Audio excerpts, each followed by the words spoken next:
하나님 아버지, 우리의 겉사람, 우리 육신의 소욕들을 다 예수 그리스도 십자가에 못 박습니다.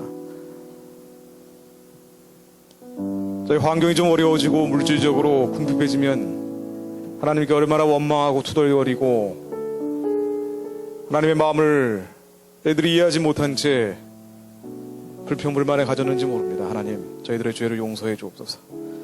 저 죽어가는 자들을 눈앞에서 보고도 우리가 주님 앞에 회개하지 못하였고,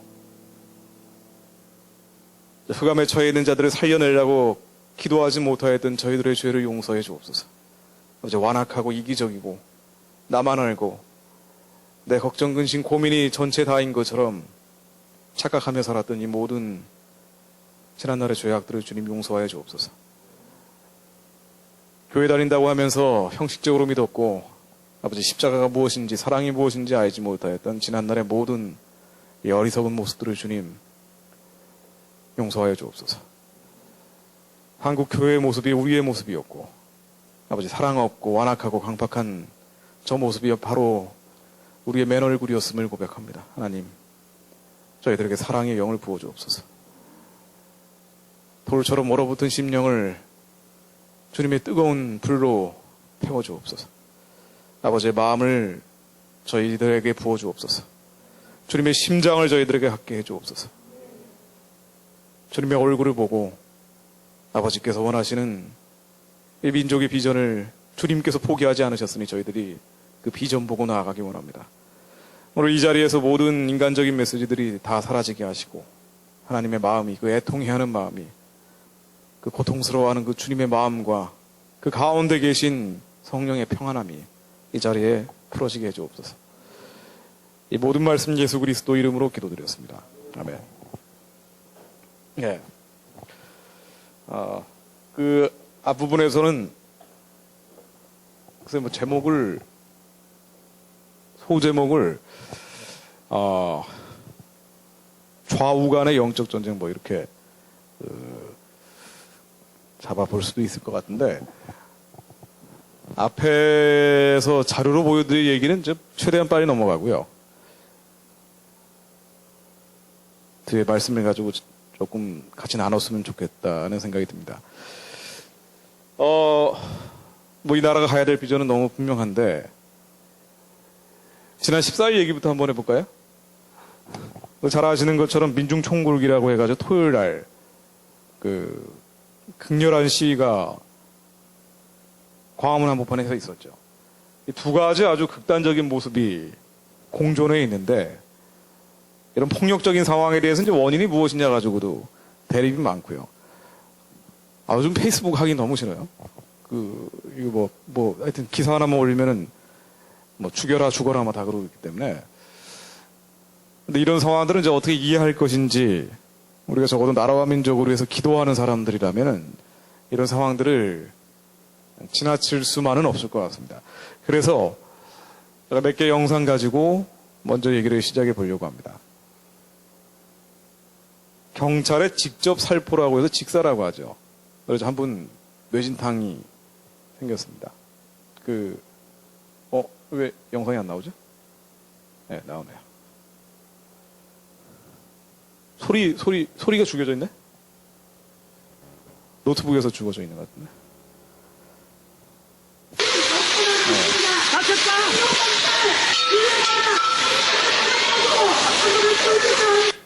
네. 참 말이 안 되는 상황인데 어쨌든 벌어졌습니다.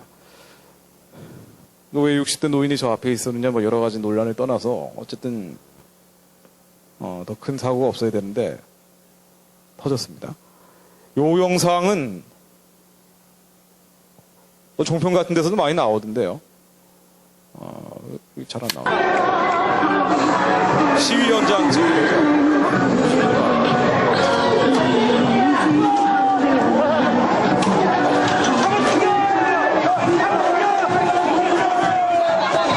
2008년에 그 전경했던 젊은 친구가 이 씨발놈들아! 촬영을 한 거죠. 야, 이 씨발놈아! 이네 새끼 아버지들이야, 이 새끼들아! 그래라, 이 개새끼야! 이거 다 나오네.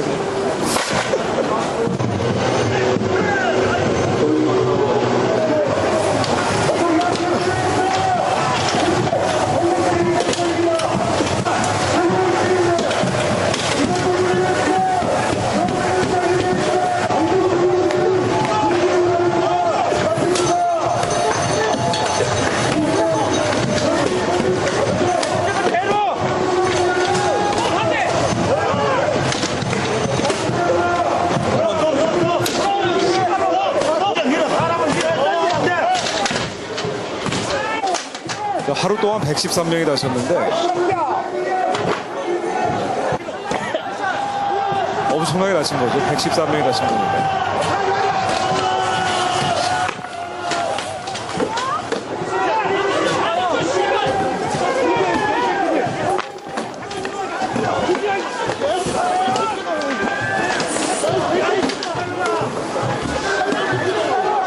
그러니까 밤새 저런 일들이 벌어지고.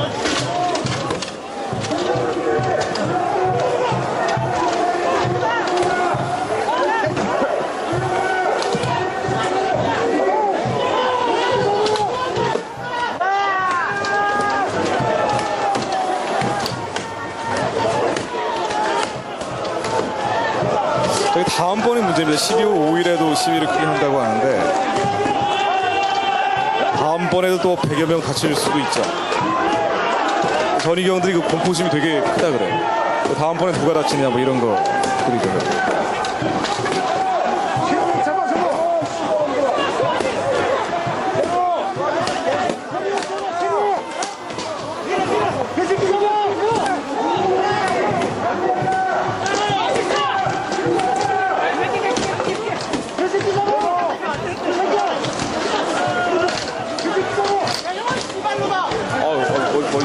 도저히 안 되겠다. 넘어가겠네. 113명이 다치고 경찰 버스가 50대가 부서졌는데 2008년 광우병 시위의 재현이다라고 평가하는 사람들이 많습니다. 이 광우병 2008년에 미국산 소고기 먹지 않겠다고 시위 벌어졌을 때입니다. 근데 이 시위는 104일 동안 벌어졌죠. 광화문 한복판이 무정부 상태가 돼버렸는데 이 104일 동안에 경찰들이 500명 정도 다쳤습니다.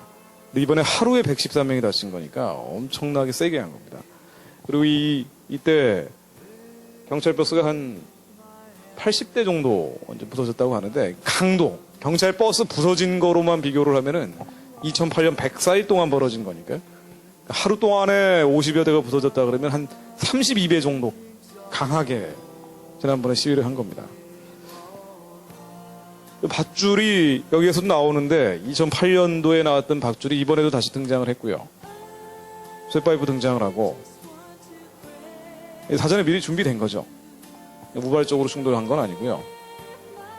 청와대로 진격하자고 하니까 이건 물론 2008년 영상인데 이 물총 식초나 까나리 액젓 식초 넣어가지고 경찰 눈에다 뿌려대는 거고요. 근데 저런 일들이 다시 되풀이가 되는 거죠. 물론 휘발성은 예전보다 훨씬 약합니다. 예전에는 미국산 쇠고기에 대해서 오해가 너무 많았기 때문에 일반 시민들도 대거 몰려 나왔는데 이번에는 주제 자체가 노동개혁이나 교과서 문제 이런 것들이 주가 돼 있고 뭐 11개 주의 주장들 보면은 뭐 국가정보원 물러가라, 국가보안법 폐지해라 뭐 이런 내용들도 있지만은 뭐 일반 국민들의 민생 경제와는 직접적인 관련성이 없기 때문에 예전처럼 저렇게 지속적으로 104일 동안이나 계속될 가능성은 없습니다. 다만 훨씬 세게 지난번 2008년 집회 벌어지는 모습은 거의 비슷하죠. 하루 동안에 벌어졌지만 뭐 사고 내일 찍는 거고요. 토끼몰이라 그래가지고 이번에도 이거 있었는데 경찰들 이렇게 삥 두른 다음에 때리는 겁니다.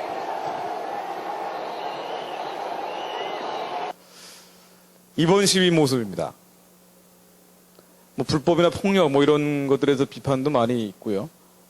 헌법적인 차원에서 보면은 이석기 석방하라든가 통진당 문제를 주장한다거나 이석기 의원은 내란 선동 혐의로 지금 7년 받고 감옥에 있는데 이게 이제 정치 탄압이라는 주장을 하면서 온갖 주의 주장들이 다 끄집어져 나온 겁니다. 통합진보당은 북한식 사회주의를 비폭력은 물론 폭력을 사용해서 북한식 사회주의를 하겠다라고 해서 헌법재판소에서 해산된 정당이죠. 이런 분명히 처음에 나와서는 교과서 문제로 시위한다는 거였는데 한국 사회에 대해서 불평불만 가진 사람들이 이제 다 몰려 나오는 겁니다. 이 현장에서 이번에 지난번 토요일이요. 이번에 뿌려진 그 찌라시 같은 것들을 보면은 굉장히 극렬한 내용들도 많은데 뭐 인류 해방을 위한 볼셰비키는 뭔지 아시죠? 그 사회주의 혁명했던 그 볼셰비키를 그대로 딴 것 같고요. 여러 가지 찌라시 내용들을 보면은 뭐 이거 뭐 주최 측은 우리하고 상관없는 거라고도 볼 수가 있는데 이제 주최 측에서는 뒤집자 세상 가자 청와대로 이게 슬로건이었죠. 뒤집자 세상 가자 청와대로 하고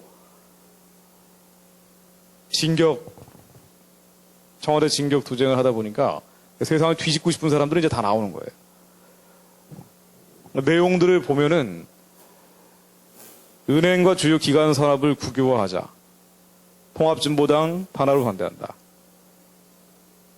노동자 정당을 건설하자. 모든 사회학을 일소할 노동자 정부를 건설하자. 지금은 이제 자본가 정부이기 때문에 노동자 정부를 만들겠다는 거. 별의별 주장들이 나옵니다. 그리고 폭력이 사용되고 불법이 동원되죠. 뭐 새총, 아까 영상에 다 나온 것들이죠.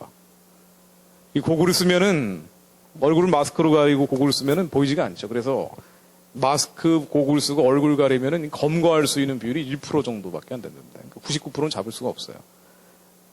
언론에도 많이 나오지만은 복면금지법이라고 해서 인권 선진국들도 복면 쓰면은 아예 시위를 못하게 하거든요. 근데 한국은 이제 이런 법을 만들려는 시도는 있었는데 실제 만들지 못하고 있죠. 이 사다리도 사전에 동원된 거죠. 불이 등장하고요.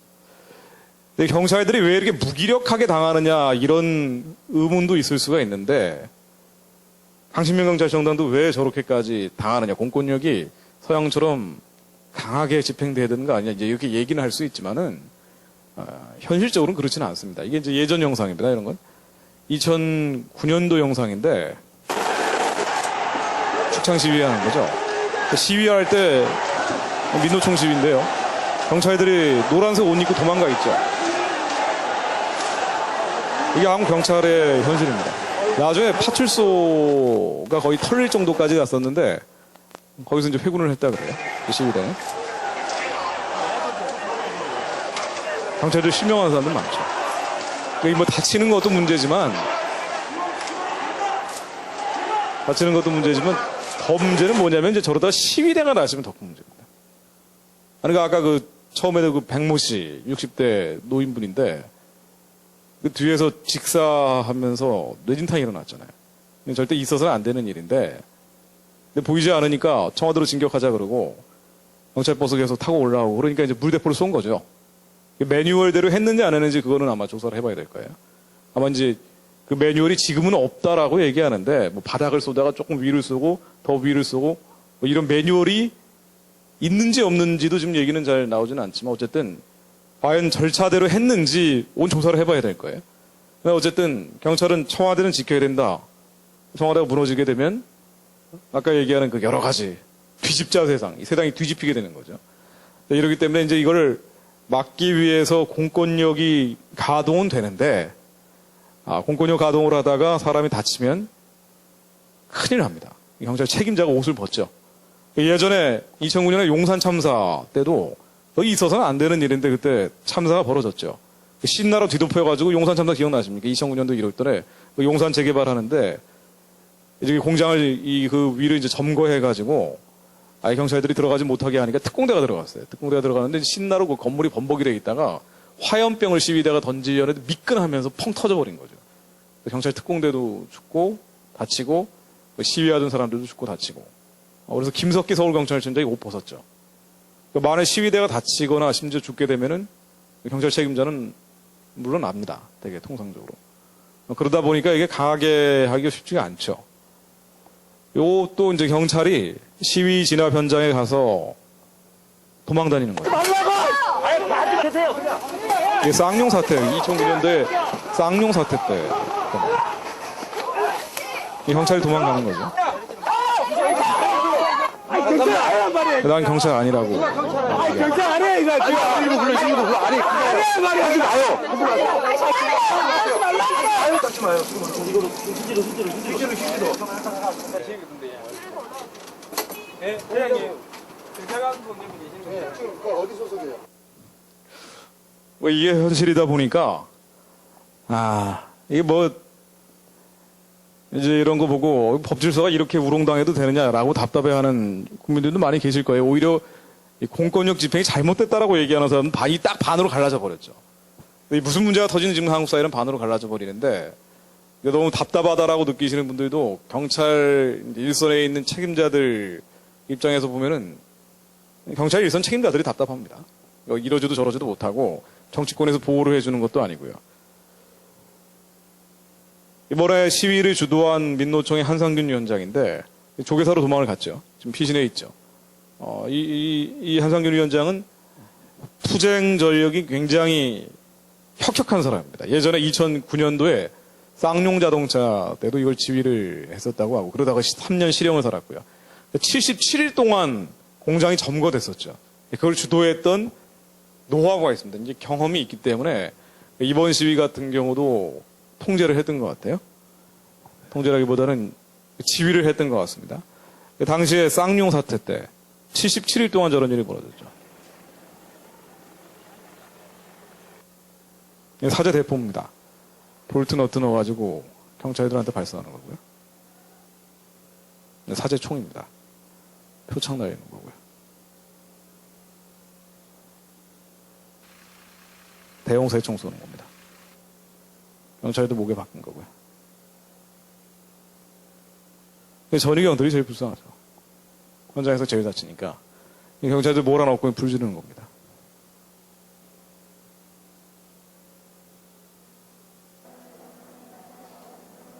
순경인데 순경한테 화염병을 던져가지고 불타고 있는데 그 다음에 쇠파이프를 때리는 거예요. 저거를 순경 구하려고 옆에 동료가 테이저건을 쐈죠. 그 고압전이 흐르는 거. 근데 언론에서는 경찰만 요구를 했습니다. 왜 테이저건을 쏘느냐. 경찰들이 제일 답답한 상황이에요. 이런 상황에 대해서 이제 국민들이 어떻게 인식을 하느냐. 근데 어쨌든 그 시위대가 다치기도 하고 경찰이 다치고 뭐 있어서는 안 되는 상황이지만 어쨌든 폭력 상황이 연출이 됐죠. 근데 이 폭력 상황에 대해서 책임이 누가 있느냐? 여론조사 결과를 보니까 폭력 상황에 대한 이 책임이 누구에게 있느냐라고 이제 질문한 것 중에 경찰의 과잉진압, 경찰 때문이다가 40.7%, 시위대 불법 시위건이다가 38.2%입니다. 경찰 탓이다가 더 많죠. 그러니까 이게 지금 뭘 의미하냐면요. 그러니까 왜 이런 폭력 상황이 벌어지느냐. 실시간으로 저는 토요일날 방송을 3개를 해가지고 토요일날 광화문에 계속 있었습니다. 시위대 안에도 들어가 보고 뭐 현장을 그대로 봤는데 동아일보, 조선일보 그 방송사에서 거의 처음부터 한참 뜨거워질 때까지 계속 지켜봤는데 실시간으로 처음에는 평화적인 시위를 하다가 어느 순간 청와대로 진격하자고 하면서 바리케이드를 치고 차벽이라고 하죠. 차벽을 치고 시위대가 진격을 하죠. 그리고 그 상황에서 물대포를 쏘고 그걸 막고 그 다음 파이프가 등장하고 그러니까 폭력 상황이 누가 먼저였느냐라고 보면 경찰은 공권력을 집행을 해야 되기 때문에 이거는 정당한 법에 의한 폭력을 사용한 거고 그리고 시위대는 법을 어긋나는 법을 깨는 폭력을 사용한 거죠. 그래서 객관적으로만 보면은 이런 폭력 상황이 어디에 원인이냐 이 법과 질서 뭐 시위 집회하는 거 누가 말리겠습니까? 근데 이 법과 질서라는 테두리 안에서 벌어져야 되는데 그렇지 않았기 때문이라고 그냥 객관적으로 과학적으로 보면 그렇게 볼 수 있을 거예요. 그리고 다른 사람의 권익을 침해하는 집회나 시위는 해서는 안 되죠. 그러나 이 불법적이고 폭력적인 집회로 갔던 것은 주최 측이 책임져야 될 부분일 겁니다. 실제로 한상균 위원장도 여기에 대한 법적인 책임을 져야 될 거고요. 손해배상이라든가 여러 가지 물게 될 겁니다. 그러나 이제 국민들은 어떻게 인식을 하느냐? 오히려 경찰 때문이다라고 보는 사람들이 더 많다는 거예요. 이게 뭘 의미하느냐면요. 아마 이제 종편 같은 데서 방송에서 그 상황을 실시간으로 보도를 해줬습니다. 얼마나 좀 과격한 시위가 벌어지고 있는지를 국민들이 봤는데도 누구에게 화를 내느냐? 경찰에게 화를 내는 사람이 더 많다는 거예요. 뭘 의미한다고 보십니까? 어떤 객관적인 사실, 과학적인 사실은 그다지 별 의미가 없다는 겁니다. 뭐 아예 의미가 없지는 않겠지만은 그만큼 화가 나 있다는 거죠. 한국 사람들이, 한국 국민들이 화가 나서 정확한 사실이 뭔지, 과학적 통계가 뭔지 이거보다도 일단 화가 나서 확 뒤집어버리자 이런 심리를 가진 국민들이 굉장히 많다는 것일 수도 있습니다. 아니면 이게 모든 국가적 현안들마다 항상 그런 식으로 진행이 돼요. 예를 들면 2008년도에 광우병 파동 때 미국산 쇠고기가 위험해서 104일 동안 폭동이 벌어졌나요? 그 폭동이었습니다. 밤마다 쇠파이프 들고 심지어 열혈국민이라는 그런 조직은 염산병만 경찰들한테 집어던지기도 했어요. 뭐 삽 들고 곡괭이 들고 나오는 사람들도 나오고 온갖 폭력들이 난무를 했던 게 광우병 심인데 미국산 쇠고기가 정말 위험해서 그랬느냐? 그렇지 않죠. 객관적인 사실, 과학적인 통계는 미국산 쇠고기 먹고 광우병 걸린 사람은 한 명도 안 나왔다는 겁니다. 99.8%가 유럽에서 나왔죠. 나머지 0.2%가 일본하고 호주에서 나왔다는 겁니다. 근데 세계에서 그나마 가장 안전하게 관리되고 있는 미국산 쇠고기를 수입한다고 하니까 그 난리가 벌어진 거예요. 물론 언론이 처음에 왜곡 보도를 한 것도 있지만 그 시위 현장에 나왔던 그 많은 국민들, 시민들, 크리스찬 청년들은 대충 미국산 쇠고기가 그렇게까지 위험하지 않다는 건 대충은 아는데 그냥 홧김에 나온 거예요. 뭔가 어떤 그 불평불만. 여기서 풀어지지 않는 뭔가가 있기 때문에 그냥 몰려 나온 겁니다. 근데 그 이후에 벌어졌던 수많은 사건들. 예를 들면 천안함 사건. 천안함 사건 정말 양심에 물어보면은 누가 했다라고 지금까지 나와 있는 이 과학적 사실, 객관적 통계를 가지고 볼 때 누가 했느냐라고 물어본다면 아마 대한민국 국민들 99.9%가 북한이 했다라고 볼 거예요. 설마 이명박 정부가 그걸 조작하지는 않았을 거 아니에요. 아무리 이명박 정부가 밉다고 해도 그렇게까지 생각은 하지는 않을 겁니다. 미국이 잠수함이 충돌해놓고 그거를 날조했다라고까지 그렇게까지 했다고 보지는 않을 거예요. 그러나 여론조사 해보면 지금도 국민의 3분의 1이 북한이 안 했다라고 답을 하죠. 왜 이런 답이 나오냐 말이에요. 심지어 연평도 사건 같은 것도 연평도 사건은 2010년도 11월 27일 날 북한이 대낮에 포탄을 100여 발을 쏟아 부은 사건입니다. 그래가지고 4명이 죽었죠. 대낮에 북한이 포탄을 날린 것이기 때문에 명백히 북한이 한 거죠. 그런데 예전에 1245명 초중고생들에게 물어봤더니 누가 했다라고 답을 했냐면 40% 이상이 한국이 자작극이라고 나왔어요. 사고 있고 나서 한 일주일 있다 한 여론조사에. 근데 왜 이런 대답이 나오느냐? 뭔가 그러니까 마음속에서는 객관적 사실, 과학적 통계가 맞다는 걸 대충은 알고 있는데 아예 뭔가 이 마음속에서는 받아들여지지 않는 거예요. 확 뒤집어 버리고 싶고 이 체제가 뭔가 문제가 있고 그래서 홧김에 이런 대답들이 나오지 않나라고 생각이 됩니다.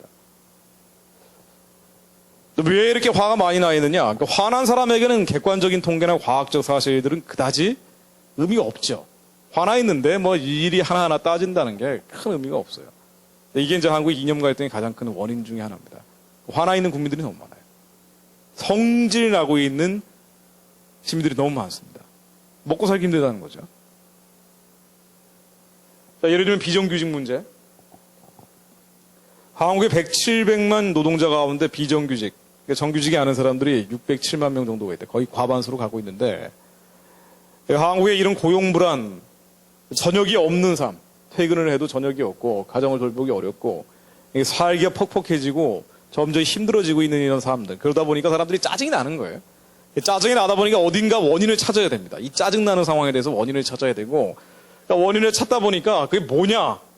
나라 문제다. 정부의 탓이다. 대통령 탓이다. 이렇게 가는 게 가장 어떻게 보면 원초적인 반응이에요. 그래서 이게 뭐 과학적 사실 뭐든 간에 객관적 통계가 뭐든지 간에 그냥 이게 짜증이 나니까 그냥 확 뒤집어져 버려라. 여기에 볼셰비키 정당이 하는 것이건 간에 아니면 노동자 정당을 만드는 것이건 큰 뭐 모르겠는데 어쨌든 확 지금 이 세상이 마음에 안 드는 거예요. 이렇게 여기는 국민들이 굉장히 많아지고 있다는 거죠. 이 문제를 이런 문제들을 과연 그러면은 정말 확 뒤집어 버려 가지고 한국 사회에 노동자 정부를 만들고 볼셰비키 혁명을 해가지고 가능하겠느냐? 불가능하죠. 무슨 불가능하다는 데 있어요.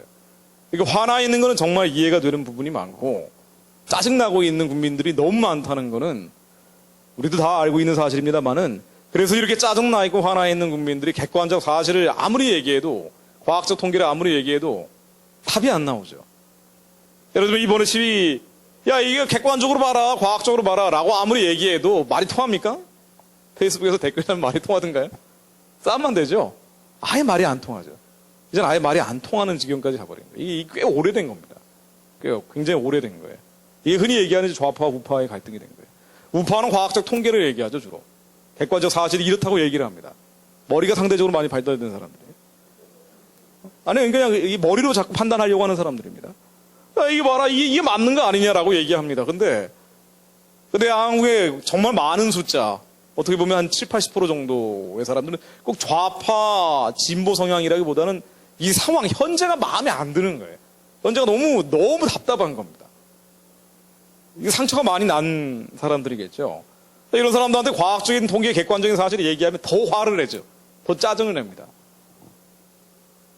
더 큰 싸움이 되죠. 자, 그런데 정말 지금 얘기 나오고 있는 것처럼 세상을 뒤집고 청와대로 가서 해결이 될 문제면 여러분들도 저도 같이 다 12월 5일에 몰려갈 텐데 지금까지 모든 사회주의 공산주의 체제는 실패했고 북한 체제가 이미 망하고 있고 우리가 이걸 아는데도 세상을 뒤집어서 도대체 어떤 방향으로 가겠다는 그 좌표가 이렇게 불분명한데 이 뒤집는 세상에 동참하기란 너무나 어려운 일이죠. 남한 내부에서 이런 문제를 어떻게 풀어내느냐. 제도권 내에서 비전을 제시하고 해답을 제시해준다면 가장 좋은 일이지만 여당이건 야당이건 이런 데 관심은 없습니다.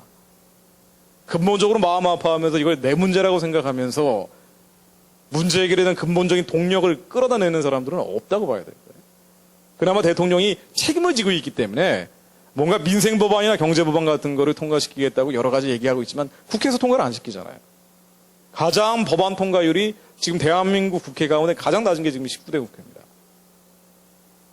내가 다음번에 공천받아가지고 금배지를 더 다는 거, 이게 제일 큰 문제지. 나머지 문제들은 백성들 먹고 사는 문제는 부수적인 문제, 부차적인 문제란 말이에요. 그러니까 휴전선 일함에서는요, 이건 객관적인 사실, 과학적 팩트를 한 번 더 얘기하자면은 답이 없어요. 답이 없습니다. 한국 내부에서 비정규직 문제라든가 이런 천역이 없는 삶의 문제라든가 퍽퍽해지는 현실의 문제들을 해결할 수 있는 길은 한국은 이미 개발한 만큼 개발한 나라이기 때문에 답이 없습니다. 왜 우리가 통일을 얘기하냐면 통일 말고는 이건 길이 없어요. 저렇게 파이프 들고 시위하는 분들 그 상처 나버린 마음은 이해는 하지만 그러나 그렇게 한다고 해서 해결책이 전혀 될 수 없다는 건 너무나 명명백백하다는 겁니다. 유일한 해결책이 딱 하나 있는 게 북한이 열리는 것밖에 없어요. 비정규직 문제, 이번에 이슈 가운데 하나였는데 비정규직 문제 북한이 열려야 해결됩니다. 코레일에 아까 데모하고 있는 직원들 사진이 뒤에 잠깐 보였는데 북한에 제가 자주 예를 드는 겁니다.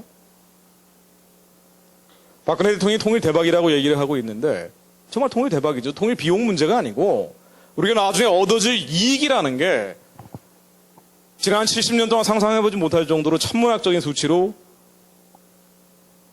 우리가 대박을 만들어낼 수 있는 게 통일이죠. 남한 내부에서는 해결할 수 없는 이 수많은 문제들, 특히나 이 사회 갈등의 문제 점점 심각해지고 아예 대화의 채널 자체가 막혀버리고 객관적 사실, 과학적 통계가 전혀 통용되지 않고 있는 오히려 정반대의 여론조사가 나오고 있는 이런 상황들을 타개할 수 있는 유일한 길은 북한이 열리는 것밖에 길이 없습니다. 그러니까 북한에 있는 기차 모습인데요. 2차 대전 때 거. 일제시대 거를 그대로 쓰고 있는 게 90% 넘는다 그러죠. 이거 한국이 자본과 기술이 있는데 지금은 남한 내부에서는 개발할 데가 없죠. 한국은 뽑아먹을 만큼 뽑아먹은 나라입니다. 그러니까 좁은 나라에서 자원도 없고 사람은 많은데 이 정도까지 온 게 기적이에요. 여기까지입니다. 한국은 여기까지예요. 여기에서 이 안에 있는 사회 갈등, 이 온갖 국민적인 불평, 불만, 이 짜증나 있는 심령, 상처 나버린 마음을 해결할 수 있는 길이 남한 내부에서는 없다는 거예요.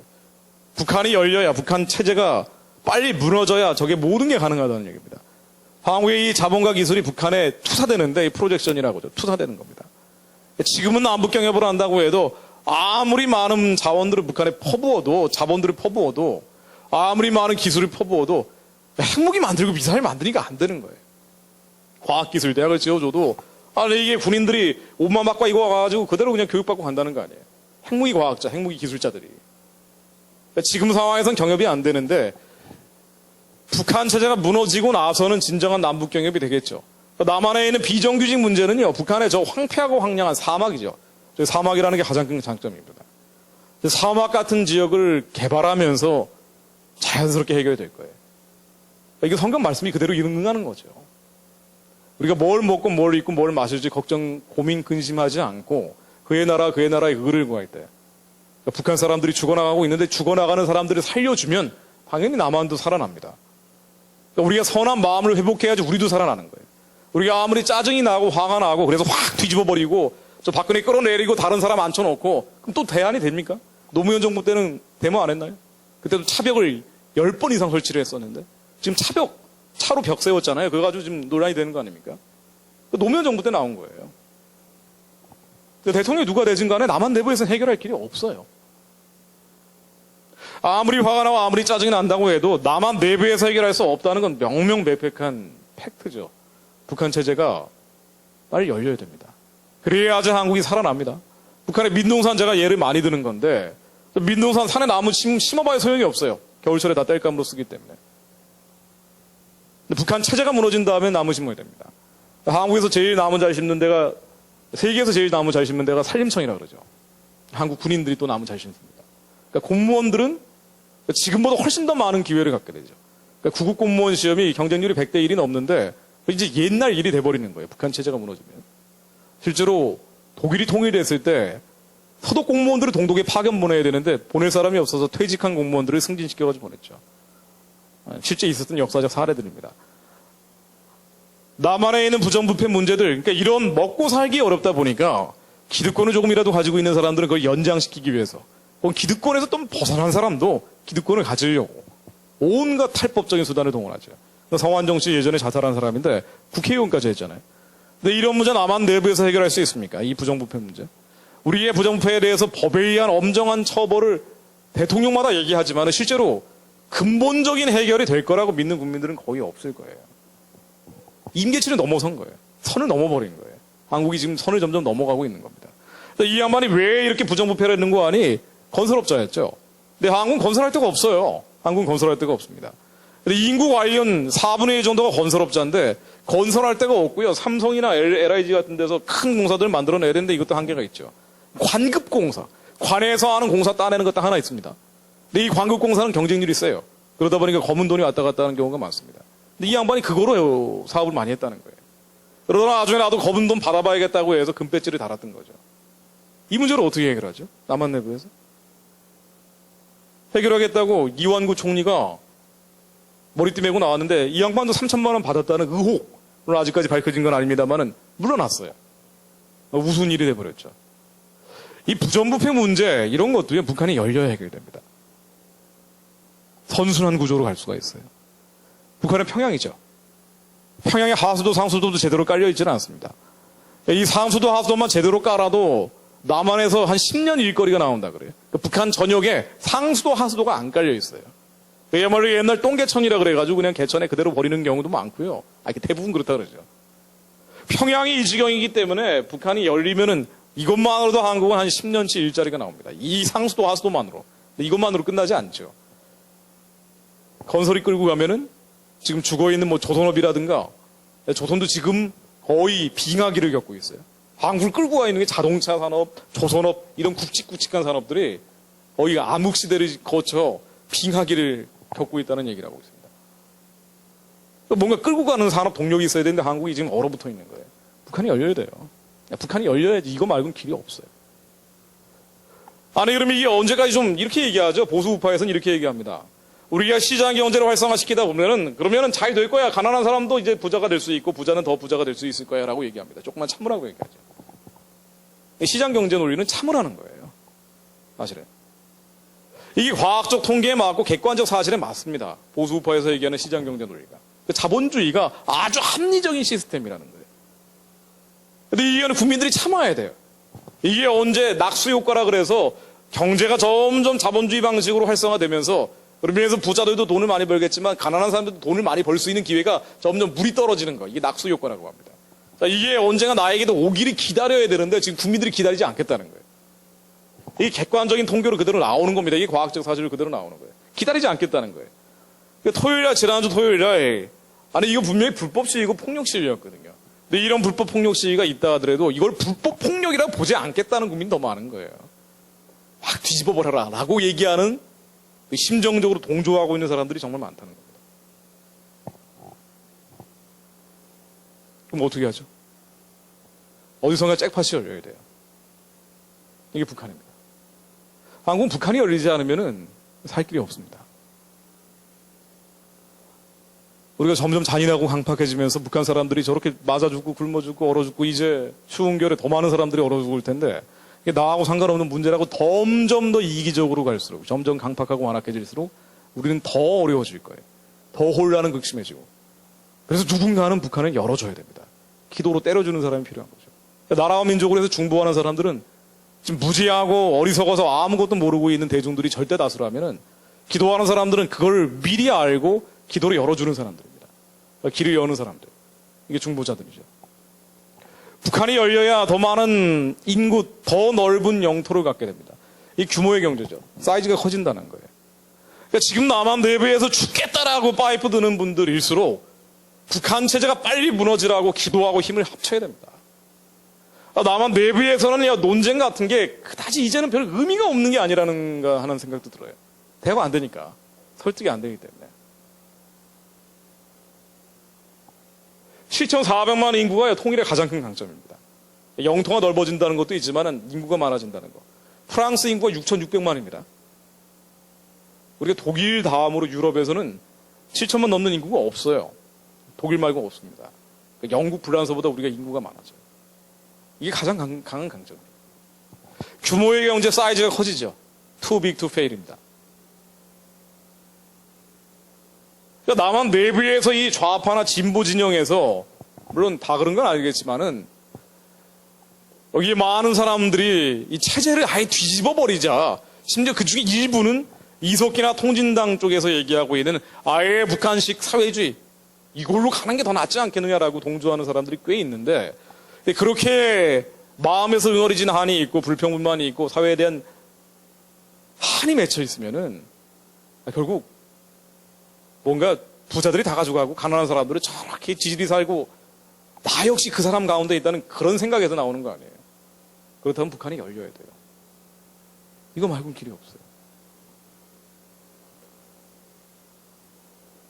한반도 지하 자원의 98%가 북한에 있습니다. 7천조 원가량 추정이 되고 가장 강한 강점 중에 또 하나 우리가 진출한다는 거죠.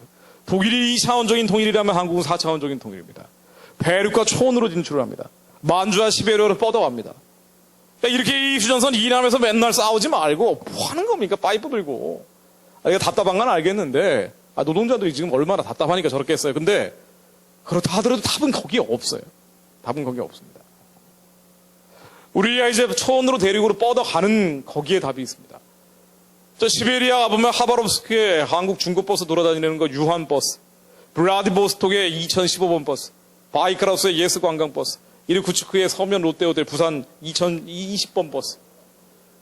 우리가 남한 내부에서 맨날 이러쿵 저러쿵 싸우지 말고 7016번 버스 타면서 시베리아로 돌아다니는 거예요. 러시아를 횡단하는 겁니다. 한국 사람들은 가둬놓으면 싸워요.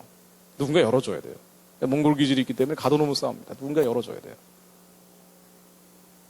그러니까 어떤 과학적 사실, 객관적 통계에 어긋나는 억지를 부리고 고집을 부리고 근데 이런 경우는 어떤 경우냐면요. 제가 이제 15년 이런 일을 하다 보니까 제가 과학적 사실과 객관적 통계를 얘기해야 되는 사람 아니에요. 마음이 상한 거예요. 마음이 상한 겁니다. 마음이 상한 사람들입니다. 마음이 상한 사람들한테 비전을 얘기해 주는 게 맞죠. 우리가 같이 살 길이 있다라고 얘기해 주는 이 비전을 얘기를 해줘야 됩니다. 북한 체제가 빨리 무너져야 저 우상 체제가 빨리 무너져야 우리의 모든 문제는 한반도 평화가 오고 전쟁이 막아주고 북한 동포를 살려내야 그래야지 이 모든 문제가 풀어진다는 것을 얘기를 해줘야 될 겁니다. 그런데 얘기해줘도 잘 안 들을 때가 많아요. 이게 이제 또 절망적인 상황이 되는 거예요. 객관적인 사실이나 과학적 통계를 부정하고 있는 한국 인구의 60% 정도는 그렇다고 봐야 돼요. 여러분 메르스 문제 터졌을 때 이게 사실 정부가 일으킨 건 아니잖아요. 근데 모든 것이 정부가 일으킨 것처럼 온 나라가 난리가 났어요. 근데 매년 폐결핵으로 죽는 사람이 훨씬 더 많은 나라고, 그리고 유행성 감기 정도로 죽는 사람이 2,300명씩 나오는 게 한국입니다. 메르스가 직접적인 원인이 돼가지고 죽은 사람들은 그다지 많지 않았어요. 그럼에도 불구하고 전쟁 난 것처럼 온 나라가 떠들썩했습니다. 과학적 사실이나 객관적 통계, 이런 걸 얘기하기에는 마음이 닫혀버린 사람들이 너무나 많죠. 뭐 어떻게 해야 되느냐? 싸우지 마셔야 돼요. 이 남한 내부에서 벌어지는 이 지역적인 문제들은요, 그냥 억지를 부리고 고집을 부리는 사람들이 있으면 그냥 고개를 끄덕이면서 당신 말이 맞다라고 해주는 게 어떤 면에서는 나을 수 있습니다. 왜? 얘기해봐야 설득이 안 되니까. 그리고 나서 같이 살 수 있는 길이 있다는 것을 얘기해줘야 됩니다. 남한 내부의 문제 가지고 그렇게 선을 넘으면서 싸울 필요는 없어요. 알려줄 필요는 있겠죠. 모르고 미혹된 사람들이 많기 때문에. 설득이 안 된다 싶으면은 그냥 네 얘기가 다 맞다 그러세요. 네 얘기가 다 맞고, 그리고 같이 살 수 있는 길이 있다라고 북한 동포를 살려내기 위한 기도를 같이 하자고 해야 됩니다. 왜냐하면 이 문제, 이 과학적 사실과 객관적 통계를 인정하지 않고 있다는 것은 마음이 상해버렸다는 거예요. 절대 마음이 상한 사람들한테는 사실이나 통계를 얘기하면 더 상해버립니다. 되게 보수나 우파 쪽에 계신 분들이 정확한 사실이나 과학을 얘기하는 분들이 많기 때문에, 아니 왜 이런 팩트를 부정하느냐, 이게 화가 난 사람들이 많아요. 그러다 보면 싸움이 되죠. 싸우면 안 됩니다. 마음이 더 상해요. 여러분, 절대로 대한민국의 공통된 비전, 너도 살고 나도 살 수 있는, 우리 모두 살 수 있는 공생 공용의 길로 같이 나아갈 수가 없습니다. 그냥 남한 내부에서 이 억지를 부리고 고집을 피우고 그런 상황들이 있다 하더라도 그냥 고개 끄덕거리면서 인정해주고 받아들여주고, 그리고 북한 동포를 위해서 기도하자는 방향으로 가야 됩니다. 다만 이런 얘기를 제가 드리는 이유는, 이걸 직접 듣는 분들이나 영상으로 듣는 분들이나 정확한 과학 통계 사실에 대해서 잘 모르고 뭐가 맞을지 헷갈리는 분들을 위해서 말씀드리는 것 뿐이에요. 그리고 정말 이 마음이 상한 사람들, 대한민국의 절반을 넘어가고 있는 것처럼 전 느껴지는데, 차가운 지성적 언어로는 절대 설득되지 않습니다. 우리가 예수 그리스도 안에 있는 그 사랑이 없으면 절대로 이 사람들은 설득되지 않아요. 이게 맞기 때문에 절대 사람들은 오지 않습니다. 이것이 옳기 때문에 절대 오지 않아요. 참 난감한 일이죠. 오히려 이게 옳고 이것이 맞다라고 얘기하면 할수록 그 사람들의 마음의 문이 더 닫히고 나 역시 영혼이 닫히는 경우가 너무 많아요. 사랑 없이는 아무리 정확한 사실도, 아무리 맞는 팩트들도 전달되지가 않습니다. 내가 예수님 안에서 하나님의 나라가 내 안에 왕성하게 흥왕해 있지 않으면 절대로 과학적 사실과 객관적 통계에 의해서 이 나라가 통일이 되고 북한 사람들을 구원하는 길로 갈 수가 없습니다. 옳기 때문에 승리하는 게 아니에요. 절대로 이것이 맞기 때문에 승리하지 않습니다. 승리할 수 있는 유일한 길은 내 안에 하나님의 나라가 이루어지는 것밖에 없어요. 내 안에 복음이 완전히 하나도 어그러짐 없이 완전히 갖춰지는 것 말고는 사람들을 이해시킬 수도 없고, 그리고 그렇게 복음으로 충만한 사람들이 아니면은 통일을 이뤄낼 수도 없습니다. 그래서 통일은 복음 통일 말고는 길이 없죠. 하도 제가 많이 이런 사람들하고 싸우다 보니까 제가 경험적으로 내린 결론입니다. 자, 이 양반 얘기를 좀 할게요. 이런 얘기들은 그다지 길게 할 필요도 없는데, 이 반기문 씨가 북한에 방문한다고 얼마 전에 나왔죠. 왜 방문하려고 하느냐? 이게 국내 정치적인 목적이 있다라고 해석하는 사람들 많습니다. 근데 왜 하필 이 시기에 방북을 하려고 하느냐? 이 양반은 김정일을 조문하기도 했었고, 김정은에 대해서 극존칭을 사용하는 사람입니다. 예전에 햇볕 정책의 실질적인 집행자였죠. 그러니까 북한 체제를 돕는다라고 비판을 많이 받았던 햇볕 정책의 실질적인 집행자. 그러니까 북한 체제에 대한 거부감이 그다지 많지 않은 분이에요. 근데 이 양반이 국내 정치적인 목적, 왜냐하면 한반도 평화를 위해서 노력하고 있는 그 모습을 보여주게 되면은 국제적인 효과보다 국내, 특히나 다음번 대통령 선거 때 지금 여당 쪽에서 김무성 새누리당 대표 가장 유력한 사람 8명을 뽑으라 그러면 그 안에 김무성 대표 하나 들어있고 나머지는 다 야권 후보들이잖아요. 자, 그러다 보니까 이 여권 후보가 진용이 좀 약해요. 스크럼이 좀 약합니다. 그러다 보니까 지금 박근혜 대통령에서 비교적 우호적인 친박이라는 흐름이 있고 박근혜 대통령에서 비교적 덜 우호적인 비박이라는 흐름이 있다면은 이 비박 계열에서는 김무성 새누리당 대표를 밀고 있고 그리고 친박 계열에서는 반기문 총장을 데려와서 다음번에 대통령 후보로 세워야 되는데 이런 얘기들이 요즘 솔솔 나오고 있습니다. 자, 그래서 이 양반도 이제 상황이 어떻게 될지 모르지만 다음번 대통령 선거 때 여당 새누리당의 대통령 후보로 나올 가능성이 굉장히 많습니다. 굉장히 많죠. 오히려 가장 유력한 8명을 모아놓으면 이 8명 가운데 야권 후보들이 한 60%, 우리 여권 후보가 한 40%밖에 안 돼요. 그러다 보니까 지지율로 따지면은. 그래서 이 여권 쪽에서 보면은 다음번 대통령 선거가 약간 걱정이 된단 말이죠. 그래서 반기문 씨를 데리고 오면은 저기 경상도 지역에 있는 박근혜 대통령을 지지하는 이 콘크리트 지지층과 함께 충청도 분이잖아요, 이분이. 이 충청도 표를 같이 모아서 반드시 이길 수 있다, 필승 전략이 될 수 있다라고 생각하는 사람들이 꽤 많습니다. 그래서 지금부터 분위기를 솔솔 풍기고 있고, 자, 그러다면 이 국내 정치적인 효과를 지금 직접 개입할 수 없는 반기문 총장 입장에서는 가장 국내 정치적인 부흥업 효과를 일종의 지지율을 끌어올릴 수 있는 가장 매력적인 소재가 남북 문제예요. 남북 문제 김정은하고 만나면서 평화 제스처를 하고 한반도의 평화를 만들어내는 것 같은 그런 뉘앙스를 뭔가 분위기를 만들어내면은 다음번 대통령 선거에 굉장한 도움이 될 수는 있습니다. 이분이 이걸 직접 생각하는지 안 하는지 모르겠지만. 자, 그래서 이게 제가 예측하기로는 국내 정치적인 효과를 노리는 것이 많지 않나라고 생각이 되고, 자, 이런 수순으로 가게 되면 다음번 대통령 선거는 지금 지지율이 가장 높은 서울시장 박원순 씨와 우리 여당 쪽에서는 반기문 씨가 나와서 서로 경쟁할 가능성도 상당히 높습니다. 근데 이렇게 될 경우에 어떤 일들이 진행되는지, 이분이 아주 특이하게도 동성애 문제 아주 우호적이죠. 지난번에 잠깐 보여드린 겁니다. 그러니까 동성애 문제에 대해서 이게 세계적인 흐름에 한국도 빨리 올라타야 된다라고 생각하고 있는 분인 것 같아요. 지금까지 나온 발언들을 보면. 2014년 6월 달에 모든 UN 직원들의 동성결혼을 인정할 것이라는 아예 지침을 내렸죠.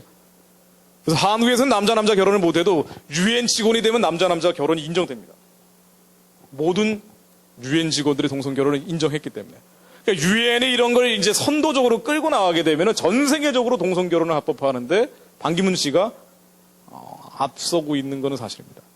2014년도 4월 30일 유네스코 발간 자료, 이 앞에 서문에 뭐라고 했냐면 대한민국을 콕 찍어가지고 얘기했는데, 대한민국에서 세계 곳곳에서 우리 EU 구성원인 레즈비언, 게이, 양성애자, 트랜스젠더를 비롯한 모든 청소년을 위해 학교를 안전한 공간으로 만들어야 된다라고 얘기를 합니다. 그러니까 지금은 그다지 안전하지 않다고 생각하는 것 같아요, LGBT에 대해서. 그래서 이 대한민국이 특히나 이 LGBT를 위한 안전한 공간으로 학교를 만들어야 된다. 무슨 얘기를 하는지 잘 모르겠는데 어쨌든 굉장히 좀 다른 생각을 하는 것 같습니다. 보통 크리스찬들하고는. 2014년도 11월 4일에 콘치타 부어스터, 이 부어스터 굉장히 유명한 유럽의 유로송 콘테스트에서 1등을 했던 사람이죠. 부어스터는 독일어로 소세지를 하는데 일부러 저렇게 한 거예요. 근데 이 사람에 대해서 이 사람 공연하는데 따라가가지고 동성애자 인권과 관용 정신에 대해서, 이 사람이 이제 원래 남자였는데 지금 여자 몸이 돼 있어요. 여자 몸 돼 있는데 수염은 또 이렇게 기르고 다니는, 뭔지 알 수가 없는 사람인데, 이 사람의 인권과 관용 정신 높이 평가한다면서 성 정체성 선택과 성평등성 평등 기여에 대해서 아주 평가한다고 얘기를 합니다. 콘치타 부어스터는 일부러 저런 거 많이 들고 나와요. 뱀, 피라미드, 삼각자, 이런 희한한 거 다 들고 나와요. 다음번은 이제 이분 아니면 이분이 이제 유력한 경쟁 후보로 나올 가능성이 많은데, 이분은 잘 아시는 것처럼 한국이 아시아 첫 동성결혼 합법화 국가가 되면 좋겠다라고 해서 서울광장에서 퀴어 축제를 허용을 해서 계속 논란을 빚고, 그리고 서울시 인권재단이라든가 이제 서울시 관련 공공기관을 통해서 퀴어 축제에 자금 지원을 하기도 해서 계속적으로 논란이 되고 있는 분입니다. 그러니까 여러 가지 주장들이 있겠지만, 북한 문제나 뭐 기독교적인 가장 근본적인 가치인 동성애 문제나 이런 기준을 가지고 보면은 참 의구심이 가는 대목들이 좀 있습니다. 이분이 예전에 호찌민 이야기라는 책의 추천사를 쓰면서 이런 얘기를 했죠. 호찌민 아시죠? 그 베트남이 이제 미국을 물리치고 남월남을 이제 없애버리고 북한이 남한을 먹는 것처럼 이제 비슷한 통일이 된 거죠.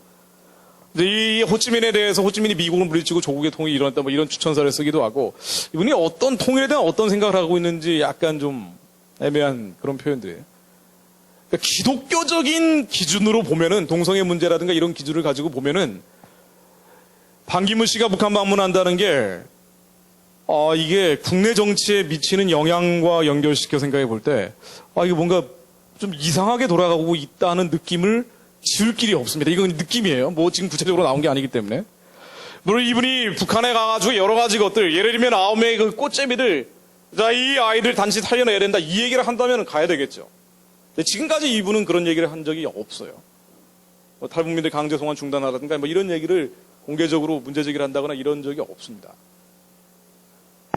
그래서 이번에 김정은을 만나서도 과연 그런 얘기를 할지 안 할 겁니다, 아마. 한반도 평화에 대한 뭐 아주 개괄적인 얘기를 하고 북한에 대한 지원, 북한 정권과 체제에 대한 지원 구조로 유엔을 틀어버리는 게 아닌가, 방향성을 틀어버리는 게 아닌가, 뭐 이런 우려도 나올 수가 있고요. 지금 대통령이 얘기한 거 평화통일 유엔에 가서 9월 29일에 한 얘기인데 아마 반기문 총장이 북한 간다면 이 얘기대로 가면은 할만해요. 이 얘기대로라면은. 근데 아마 이 얘기대로 안 할 가능성이 많습니다. 반기문 씨의 지금까지 행적을 보면은. 지금까지 궤적들을 보면은요.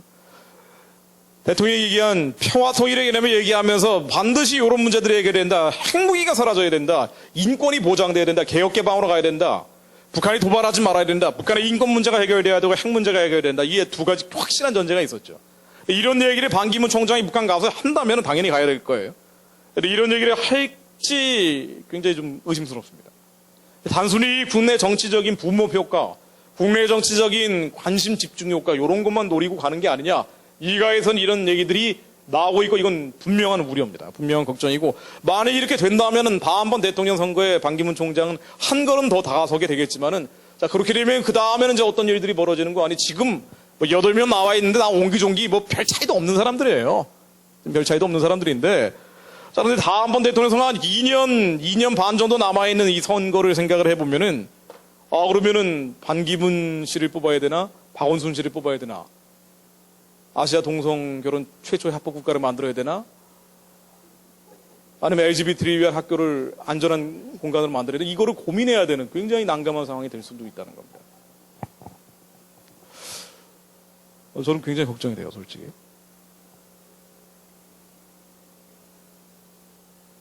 자, 그런데 핵 문제, 인권 문제 대통령, 그나마 박근혜 대통령이 그나마 지금 핵 문제나 인권 문제에 대해서 그나마 얘기를 하고 있는 겁니다. 9월 29일에 유엔에 가서 얘기한 것도 그렇고요. 그러니까 박근혜 대통령 임기 안에 해결이 돼야 돼요. 뭔가 쇼부가 나와야 됩니다. 근데 이게 넘어가 버리면 정말 이거 난감해질 것 같아요. 굉장히 난처해질 것 같다는 생각이 듭니다. 자, 김정은은 절대 핵 포기하지 않겠다고 하고 있죠. 10월 12일 날 김정은이 핵 경제 병진 노선 다시 한번 강조를 합니다. 핵무기 포기하지 않겠다고. 뭐 인권에 대해서는 더 말할 필요도 없지만은 핵무기 폐기하지 않겠다고 하면서 제가 여러 번 얘기한 겁니다. 여러 번 얘기한 10월 10일 북한이 노동당 창건 70년 맞아가지고 퍼레이드 벌이면서 자 KN-08이라는 대륙간 탄도미사일 ICBM 다시 한번 공개를 하고 요 앞에 탄두를 다탄두 형태로 업그레이드를 시켰어요. 그러니까 좀 더 아주 정교하게 만들어놨습니다. 자 그런데 이 핵폭탄이 요게 작아져가지고 요 탄두 형태로 달아버리는 소형화라 그랬죠. 이 소형화가 되면 골치가 아프다 그랬죠. 이 소형화가 되기 전에 언제 되느냐? 앞으로 아무리 길어도 3년이라는 거예요. 다음번 대통령 선거도 한 3년, 우리 길게 잡으면 한 3년인데 3년 뒤에 치러진다면은 핵무기도 한 3년 뒤면 작아진다는 겁니다. 박근혜 대통령 임기 안에 뭔가 큰 변화가 일어나야 돼요.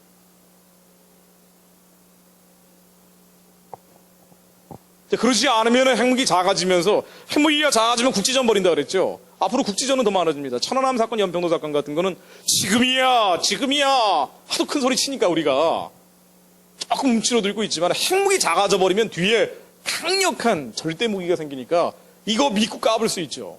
아니 까붑니다. 우리가 응징보복을 못하니까. 핵미사일이 날아올 수 있기 때문에 못해요. 천안함 사건이나 연평도 사건 난다고 하더라도 이런 국지전을 북한이 벌여나갈 가능성은 굉장히 앞으로 많아질 거예요. 핵무기가 작아지고 군사적인 자신감이 붙기 때문에. 더더군다나 외국 자본이 한 30% 되는데 제가 맨날 했던 얘기입니다. 이거 한 거대한에서 한 5번 이상 했던 것 같아요. 근데 제가 외국이라고 또 얘기하는 겁니다. 핵무기가 작아져 버리면 그다음부터 재앙이에요. 한국은 재앙입니다. 아직은 작아지지 않았는데 아직은 실제 쓸 수 있는 배치가 안 돼 있는데 이게 한 3년 뒤이 되면은 배치가 된다는 얘기죠. 만일 작아져 버리면은 외국 자본이 30%가 넘는데 만일 핵무기가 작아져가지고 북한이 작은 전쟁, 국지전을 일으킨다는 이유로 우리 여기에서 응징보복 절차로 들어가게 되면은요. 지금 우리가 말하는 것처럼 진짜 가만 안 놔둘 거야 하면서 천안함 사건을 또 일으켰어 하면서 우리가 그냥 여기 맞짱을 뜨기 시작하면 외국 자본 빠져나가고 주가 폭락하고 난리가 나는 거예요. 핵전쟁터가 된다는 리스크가 올라가기 때문에. 그렇죠. 그래서 작아져 버리면 골치 아픕니다. 만약 이런 식으로 북한이 핵무기를 작게 만든 상태에서 국지전을 계속 일으켜 나가게 되면은 한국이 분쟁 지역이 되면서 우리는 이러지도 저러지도 못하고 여기에 대해서 우리가 원칙적인 대응을 많이 하려고 하면은요. 여러분 자본 빠져나가면서 IMF로 갈 수도 있어요. 외국에 돈 꾸러 가는 게 IMF죠. 자, 그래서 이게 작아지면은요. 그다음부터 북한의 정치적인 요구들, 70년 동안 북한이 해왔던 그 요구들, 국가보안법을 폐지하라든가 한미연합 군사훈련 중단하라든가 제주해군기지 없애라든가 뭐 이런 차별금지법 같은 것까지. 북한이 이 법 굉장히 좋아해요. 말도 안 되는 일인데 하여튼 좋아합니다. 왜냐하면 차별금지법이라는 게 동성애를 차별하지 말라는 내용도 있는데 사상, 정견, 이데올로기 이걸 가지고 차별하지 말라는 얘기도 있어요. 그래서 국가보안법 폐지하고 같은 효과를 내죠. 그러니까 주사파를 이제 주사파라고 부르면 안 되는 거예요. 김일성주의자를 김일성주의자라고 부르면 이건 차별금지법이 위반되기 때문에 안 됩니다. 마음 놓고 이제 주체혁명, 북한식 사회주의를 얘기해도 막을 수가 없죠. 같은 효과가 나는 거예요. 그러다 보니까 이런 것들 북한이 70년 동안 수건 사업인데 이게 하나씩 둘씩 들어줘야 됩니다. 우리가 안전핀에 하나씩 둘씩 뽑아줘야 돼요. 타협하는 겁니다. 돈 달라면 돈 주고 쌀 달라면 쌀 주고 비료 달라면 비료 주고 나라가 망하지는 않겠지만 나라가 있긴 있는데 나라 꼴이 아니죠. 틈만 나면 선거철만 되면 북한이 장난치고 북한이 원하는 후보를 뽑아줘야 되고 돈 줘야 되고 쌀 줘야 되고 조금만 DMZ에서 기관총 한번 쏘면은요 007 가방에 돈 들고 평양 달려가야 됩니다. 달려야 돼요. 우리가 이게 평화일 수도 있습니다. 여러분 북한이 도발하면은 타협하고 지원하고 악순환이 구조적으로 심화되죠. 그러니까 이게 평화일지 모르지만 가짜 평화, 거짓 평화죠. 나라는 기울어지는 거예요. 그러니까 이게 한 3년 정도 핵무기가 작아진다는 게 3년. 핵이 작아져 버리면요 파키스탄이 핵을 작게 했더니 주변 나라들은 그야말로 피눈물 흘렸어요. 특히나 핵이 없는 나라들. 이 뒤에 핵 미사일이 있으니까 이거 어떻게 해볼 수가 없는 거예요. 기관총 한 방 쏜다고 해서 이걸 가지고 우리도 기관총을 쏘면은요 자본이 빠져나가 버리니까 이거 뭐 안 되는 거예요. 그러니까 이 핵이 작아져 버리면은요 아유 참 한국은 재미가 없죠.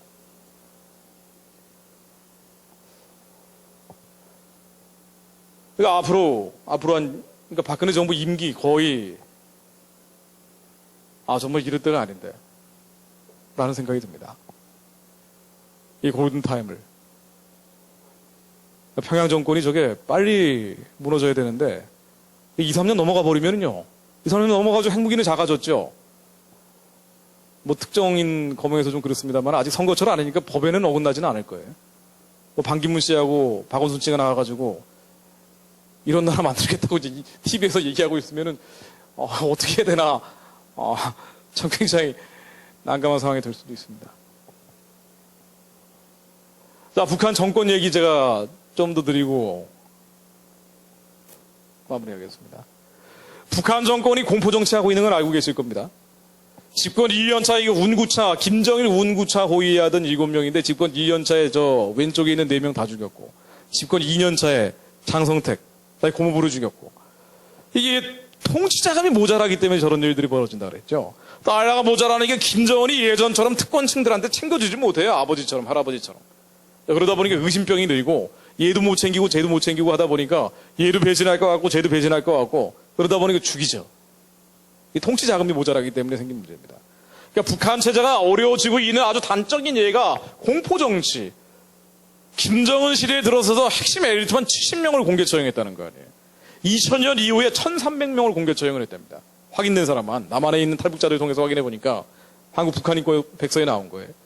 자, 여기 뒤에 있는 할아버지 2명, 4번 할아버지는 사라졌고 3번 할아버지는 지금 가끔 나오는데 이 할아버지 왜 살아남았는지 하고 보니까 국가정보원이 입술 모양을 분석해 봤더니 이 앞에 있는 사람들은 다 죽었고요. 이 빨간색 된 사람들은 다 죽었고 살아남은 사람은 요렇게 살아남았다는 거예요. 김정은이 얘기할 때마다 신비하고 오묘로우십니다. 이렇게 아부를 그렇게 잘한다는 거예요. 근데 이 아부를 해도 이게 뭐가 오묘하고 신비롭겠어요. 김정은이 하는 얘기가 이런 얘기하면서 살아남는다는 겁니다. 그리고 맨날 늙은 간부들한테 욕설을 하고 사람 죽이는 걸 취미로 삼고 업으로 삼고 저렇게 죽여나간다는 거예요. 외위 중에 졸았다는 이유로 현영철을 죽이기도 하고 그러다 보니까 이 도망을 칩니다. 10월 21일 날 국가정보원 국정감사에서 나온 건데 공포정치가 심해지니까 사람들이 도망간다는 겁니다. 주재관이라는 게 외국에 있는 북한의 핵심 엘리트 가운데서도 믿을 만한 사람들을 보냅니다. 그래야지 도망 안 갈 거 아니에요. 근데 올해 아직 끝나지도 않았는데 10월 20일에 현재 20명이 도망쳤다는 거예요. 작년엔 18명, 그 전에는 8명. 올해 말이 되면 20명 더 나올 수도 있는데 자, 왜 이렇게 도망을 많이 치느냐? 공포정치, 두렵기 때문에. 김정은이 죽이니까, 좀 위에 있는 사람들을 죽이니까 밑으로부터의 혁명은 안 되잖아요, 북한이. 이거는 감시가 너무 심해서 안 되는데 위에 있는 사람들을 죽이니까 위에서 어느 날 갑자기 쿠데타, 정변 이런 건 충분히 가능하다는 거예요. 안 죽으려고. 장성택이 미리 알았어 보세요. 가만히 있었겠습니까? 리용호가 군부 최고 책임자인데 아까 제일 먼저 그 왼쪽 자동차 왼쪽에 있던 맨 앞에 있던 사람이 리용호예요. 이 사람이 자기 죽는 거 알았으면 가만히 그냥 혼자 죽었겠어요. 그래서 이게 얼마 전에 총정치국 북한의 넘버2가 황병서 아니에요. 황병서가 데리고 있는 사람 중에 한 명이 또 도망쳐왔어요. 그래서 북한 체제의 어떤 밀집도 이 체제가 얼마나 단단히 뭉쳐있느냐라는 거를 따져보면 운명 공동체의식 김일성 시대에는 100, 김정일 시대에는 50에서 70, 김정은 시대 10, 할아버지 시대에 비해서 한 10분의 1 정도로 줄어들었다는 겁니다. 자, 요 얘기 이제 한국 내부에서 앞으로 보면은요, 한국 내부에서 도대체 이 노동자들도 답답하고 갑갑하고 맨날 파이프 들고 나갈 생각만 하고 있고요. 이걸 가지고 아무리 이거 폭력시입니다. 불법 집회입니다. 얘기해봐야 소용도 없고요. 소용 있습니까? 소용 없어요. 저의 직업이 이거니까 그냥 얘기하지만 현장에서는 정말 소용 없습니다. 너무 화가 나가지고. 그러니까 한국 내부에서 설득도 안 되고 그러니까 한계가 있어요. 우리가 설득한다는 건 더 나빠지는 걸 막기 위한 방부제 역할밖에 못하죠. 전체적인 부분은 정말 쉽지 않은 상황입니다. 어디선가 탈출로 타겟책이 열려야 되는데 이게 북한인데 북한 안을 들여다보면은요. 북한 안을 들여다보면은 이게 뭔가 이 심상치 않은 조짐이 있는 건 사실이에요. 앞으로 한 2년 반 안에 북한의 쿠데타나 정변 충분히 가능한 문제입니다. 정말 기도해야 됩니다. 그래야 12월 5일에 또 데모하러 나온 분들도 살아요. 우리가 그 사람들을 판단하고 정죄한다고 해결이 안 된다니까요. 설득도 안 돼요, 이제. 예전보다 훨씬 거칠어집니다. 앞으로 더 거칠어질 거예요. 한국 경제가 어려워지니까. 그래서 누군가 살 길을 만들어줘야 돼요. 다 같이 살 수 있는 길로 가야 된다. 북한이 열리고 한국이 2.2배국부터 7,400만 인구를 갖는 살만한 나라로 그 공간을 확장시켜줘야 됩니다. 이걸 기도자들이 열어줘야 돼요. 싸우지 말고. 남한 내부에서는 한계가 있어요. 충분히 가능한 일이라는 겁니다. 김정은의 건강인데요. 이게 왼쪽에 3년 전이고 지금 3년 뒤에 굉장히 얌전하게 나왔는데 3년 전에는 무슨 조폭 두목처럼 변해버렸죠. 눈썹도 더 짧아지고. 건강이 얘가 괜찮냐 괜찮지 않냐인데 물론 정부에서는 이상 없다라고 얘기하고 있습니다. 작년에 한 40일 정도 사라졌잖아요, 김정은이. 이게 발목 이상이라고 얘기했는데 물론 발목 이상일 수 있습니다만은 당시에 독일 의사들이 김정은을 방문을 했어요. 그건 사실입니다. 팩트입니다. 근데 이 사람들이 독일 의사들이 방문을 하고 나서 그 다음에 언론에 어떤 얘기를 흘렸냐면은요, 얘가 발목 이상이 아니고 발목도 이상한데 내분비계나 핵심 장기가 고장이 났다. 근데 젊은 애가 이게 너무 이게 찌니까 좀 이상했을 수도 있을 것 같긴 해요. 내분비계나 핵심 장기가. 우리 이 얼굴이 보면은요, 요 좀 전에 좀 앞에 사진도 있지만은 이게 그냥 살이 찐 거라고도 볼 수 있지만 부어 있죠. 부어 있는 게 작년에 그 붓기가 아직도 계속 가고 있는 것 같아요. 그리고 한 가지 특이한 건 뭐냐면은요, 요 얘기입니다. 작년 이제 월간조선에 나왔던 건데, 월간조선 한국에서 월간지 중에 제일 큰 겁니다. 여기 뭐라고 얘기를 하냐면은, 신체적, 정신적 질환으로 이게 3년 버틸지 모르겠다, 이런 보도를 했는데, 우리가 지금 잊어버렸지만, 이게 작년 보도여가지고. 소스가 미국 정보당국이에요. 예전에 김정일 죽기 전에도요, 김정일 건강할 거라고 많은 사람들이 얘기했습니다. 왜냐면 한국의 북한 학자들이나 북한 전문가들은 북한 체제가 무너지면은 밥그릇 잃는 사람들이 너무 많아요. 예전에 주사파 출신도 있고 그래가지고 북한 체제에 대해서 아주 우호적으로 얘기하는 게 체질화되어 있는 분들이 많습니다. 그 많이 느끼실 거예요. 북한 정권에 대해서 우호적으로만 얘기하는 사람들. 자, 그런데 그러다 보니까 김정일의 건강 상태에 대해서도 건강할 거다, 팔팔할 거다, 대부분 그렇게 얘기했어요. 그런데 단 한 군데, 미국 정보당국에서 나온 얘기들은요, 죽기 3년 전에 3년 남았다 그랬어요. 진짜로 그랬습니다. 2년 전에 한 2년 남았어요. 2년밖에 못 살 거다 이런 얘기가 나왔어요. 미국 정보당국이 김정일, 김정은 지금도 건강 상태를 체크한다고 많은 휴민들하고 해서 정보 자원들을 쓰고 있죠. 그래서 이 얘기가 그냥 나온 얘기는 아니지 않을까라는 생각이 듭니다. 그래서 김정은이 건강이 그다지 건강하지는 않은 것 같긴 해요. 확실한 것 같습니다, 이거는. 근데 이게 어디에 고장나 있는지 모르겠지만, 위에 이런 여러 가지 문제들, 북한 내부에 여러 가지 문제들이 너무 많잖아요. 이 해결되지 않는 문제들.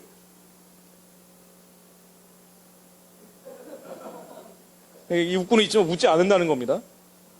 머리를 어떻게 이렇게 잘라요, 근데? 그 참나.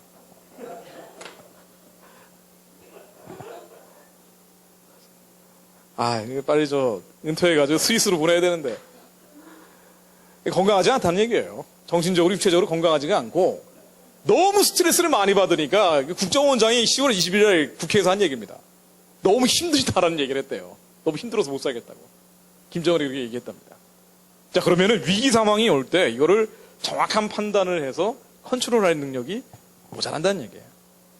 그래서 이 여러 가지 요인들이 화학적으로 반응하게 되면은 김정은이 물러날 수도 있습니다. 충분히 가능한 일이고, 그리고 전문의 하나님의 공의가 살아계시다면은 이제 저 죄 없는 자들의 피가 북한에서 더 이상 쏟아지지 않게 해주실 거라고 우리는 믿어야 됩니다. 북한 정권이 지금 남한에서 보면은요, 남한은 답도 없고 해결책도 없고 아무것도 없고, 이건 12월 5일에 더 얼마나 많은 사람들이 다치게 될지 이런 걱정 근심만 하게 되고, 다음번 대통령 선거 생각만 하면 머리가 아찔아찔해지는데, 그럼에도 불구하고 한반도 내부에서 유일한 해결책 활로가 있다는 거예요. 이게 평양입니다. 왜? 한국에서 벌어지는 정말 많은 문제들, 어떻게 보면 제가 보기에는 더 많은 문제들이, 이 전체적인 문제들이 분단 구조에서 나오는 거예요. 분단되어 있기 때문에 나오는 거예요. 우리가 갈라져 있기 때문에, 그래서 나오는 이 수많은 문제들, 우리가 복음 통일로 가야 되는데, 하나님의 사명의 길로 가야 되는데, 이 길로 가지 못하게 하기 위해서 악한 것들이, 원수들이 뿌려놓은 이 악한 진들, 어둠의 영들, 여기서 발생하는 문제들이 너무나 많습니다. 북한이 열려야 돼요. 러시아에서 김정은 나오기 전에 이미 2020년도에 한국 주도로 통일된다는 보고서를 이메모 국책연구소에서 냈었죠. 굉장히 구체적으로 냈습니다. 북한이 개혁개방을 앞으로 하기도 어려운데 해도 망하고 안 해도 망한다고 얘기하면서 나중에 북한 체제가 무너지게 될 텐데, 무너질 때 북한의 핵심 엘리트들은 만주나 시베리아로 한 350만에서 450만 도망갈 거라는 얘기를 합니다. 실제로 북한의 핵심 엘리트들이 중국이나 러시아에 계좌를 틀고 있는 사람이 많죠. 그러니까 한국에 온 탈북자보다 중국으로 도망간 그 핵심 엘리트가 훨씬 많습니다. 왜? 중국으로 돈을 빼돌려놨기 때문에 가족들을 먼저 보내고 그다음 혼자 도망치는 거예요. 이런 사람도 많아요, 지금. 한국에 온 핵심 엘리트보다 중국에 도망가 있는 사람들이 많다는 거예요. 훨씬 많대요. 그렇기 때문에 이 한순간, 어느 순간 와장창 하면은 중국이나 러시아로 몰려나갈 것이다 라는 얘기를 많이 합니다. 빅터 차라고 해서 한국계 예전에 미국 정부에서 차관급까지 올라갔던 조지타운대 교수인데 이 양반이 이런 얘기합니다. 앞으로 한 10년? 그러니까 북한 체제가 작년에 한 얘기예요. 10년 정도 있으면은 한국이 통일된다고 얘기하는데 내가 보기에는 훨씬 빠르게 될 것 같다는 얘기를 합니다. 그러니까 우리가 이 남한 문제만 보고 있으면 답답하고요. 우리가 자꾸 여기에 집착을 하게 돼요. 이 문제를 가지고 어떻게 얘를 설득하가 어떻게 이게 말이 안 통하는데 이걸 어떻게 해. 그러니까 막 싸우고 말이에요. 열받고 나도 상하고 얘도 상하고 막 엉망진창이 되는데 그럴 필요 없다는 거예요. 그냥 좀 여유를 가지실 필요가 있다는 얘기입니다.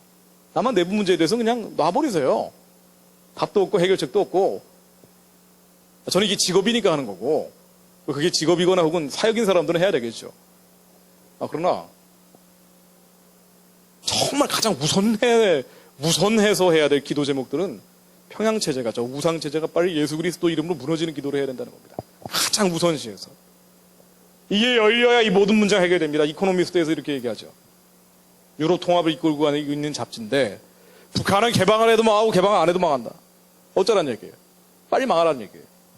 개방을 해도 망하고 개방을 안 해도 망하기 때문에. 예전에 소련이나 동유럽이 개방을 안 했죠. 그러다가 개방을 안 하다가 보니까 경제가 엉망이 됐어요. 북한처럼. 사회주의 공산주의는 그런 겁니다.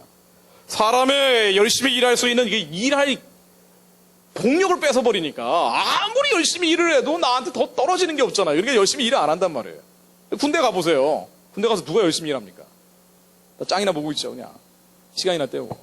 인센티브가 없으니까 그런 거예요. 이래가지고 이 전체적인 생산성이 떨어져 버린단 말이에요. 사회주의 공산주의에서는. 성경에서 얘기하는 그 원시 공동체는 성령 받아가지고 사람이 완전히 변화돼가지고 일어나는 그런 변화고 천국에서 가능한 거죠. 이 세상에서는 자생적 질서인 자본주의 형태로 가길 수밖에 없는 건데 근데 이 인간이 의식적으로 사회주의 공산주의를 해버리니까 노망끌라망뚜라고 해가지고 붉은 귀족들만 나오고 예전에 특권층을 대신한 새로운 공산 귀족들이 나와버렸죠.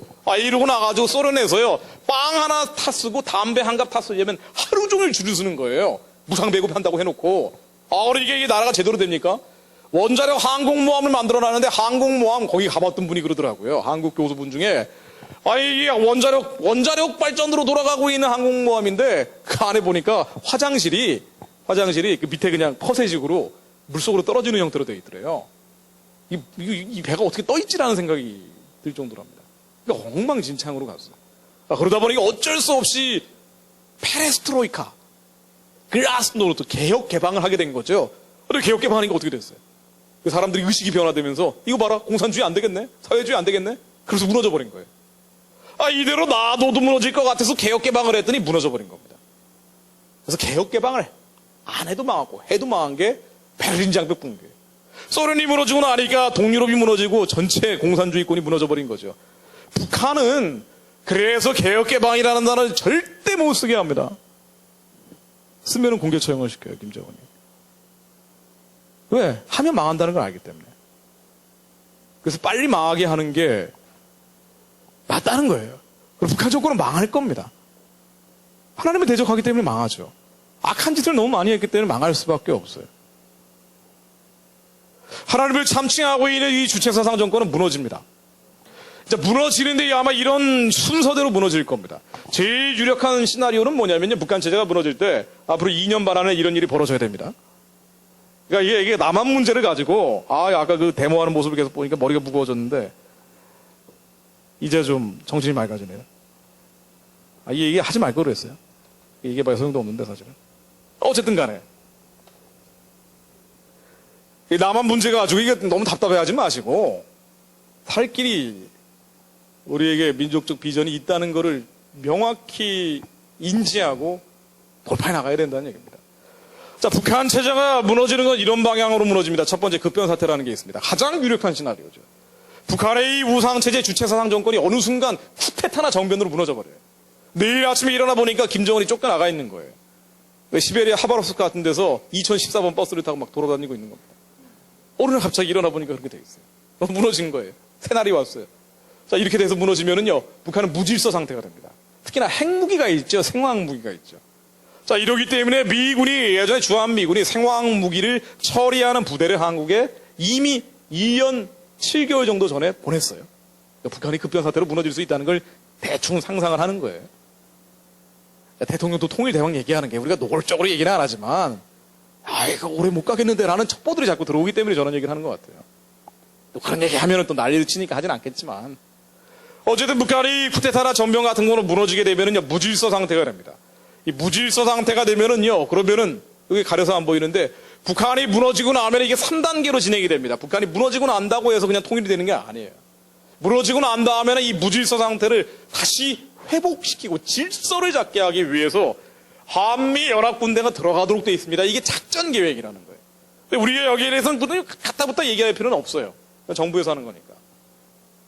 물론 이것도 시나리오가 여러 개가 있습니다. 한국이 독자적으로 들어가는 것도 있고 한미연합군대가 들어가는 경우도 있고 그리고 유엔군이 들어가는 경우도 있습니다만은 물론 제일 좋은 건 한국이 혼자 독자적으로 들어가는 건데 이게 현실적으로 우리의 의지, 우리의 역량의 문제와 연결되어 있기 때문에 아마 한미연합군이 들어갈 가능성이 지금으로서는 많다고 봐야 돼요. 유엔이 같이 들어가게 되면 중국도 들어가니까 이건 굉장히 복잡해집니다. 자, 북한 체제가 무너진 다음에 그 다음에는요 한 3년이나 많이 길게 가면 10년 정도 재건 기간을 거치게 됩니다. 왜 한국도 건국될 때 보면은 해방공간이라는 게 3년이 있었죠. 마찬가지로 통일공간 3년이라고 볼 수도 있어요. 북한을 자유화시키고 민주화시키고 그리고 복음화시키는 기간이에요. 이 기간에는 남한 사람은 남한대로 북한 사람은 북한대로 삽니다. 갈라져 있어요. 다만 군정 같은 게 북한 내부에서 실시되는 겁니다. 한국이 대령 계급장 달고 있으면 예를 들면 평양의 행정 책임자가 되는 거예요. 이런 일이 벌어지는 겁니다. 자, 이때 북한에 들어갈 사람들이 누구냐? 공무원들이 들어가겠죠. 공무원들 지금보다 많이 뽑아야 될 겁니다. 그때 되면. 그리고 제한적으로 북한을 재건할 수 있는 유역들이 들어가야 돼요. 그러니까 이게 누가 되겠느냐? 아마 자원을 받을 거예요.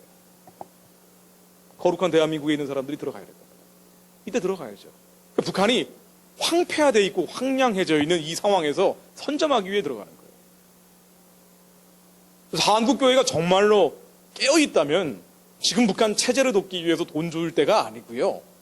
지금은 자원을 축적을 해놓고 북한 체제가 땅 하고 열리면 그때 북한에 성경책 뿌려야 되고 물자 뿌려야 되고 우리의 해방 공간에 미군정을 실시하면서 미군이 공짜로 여러 가지 음식들을 나눠줬잖아요.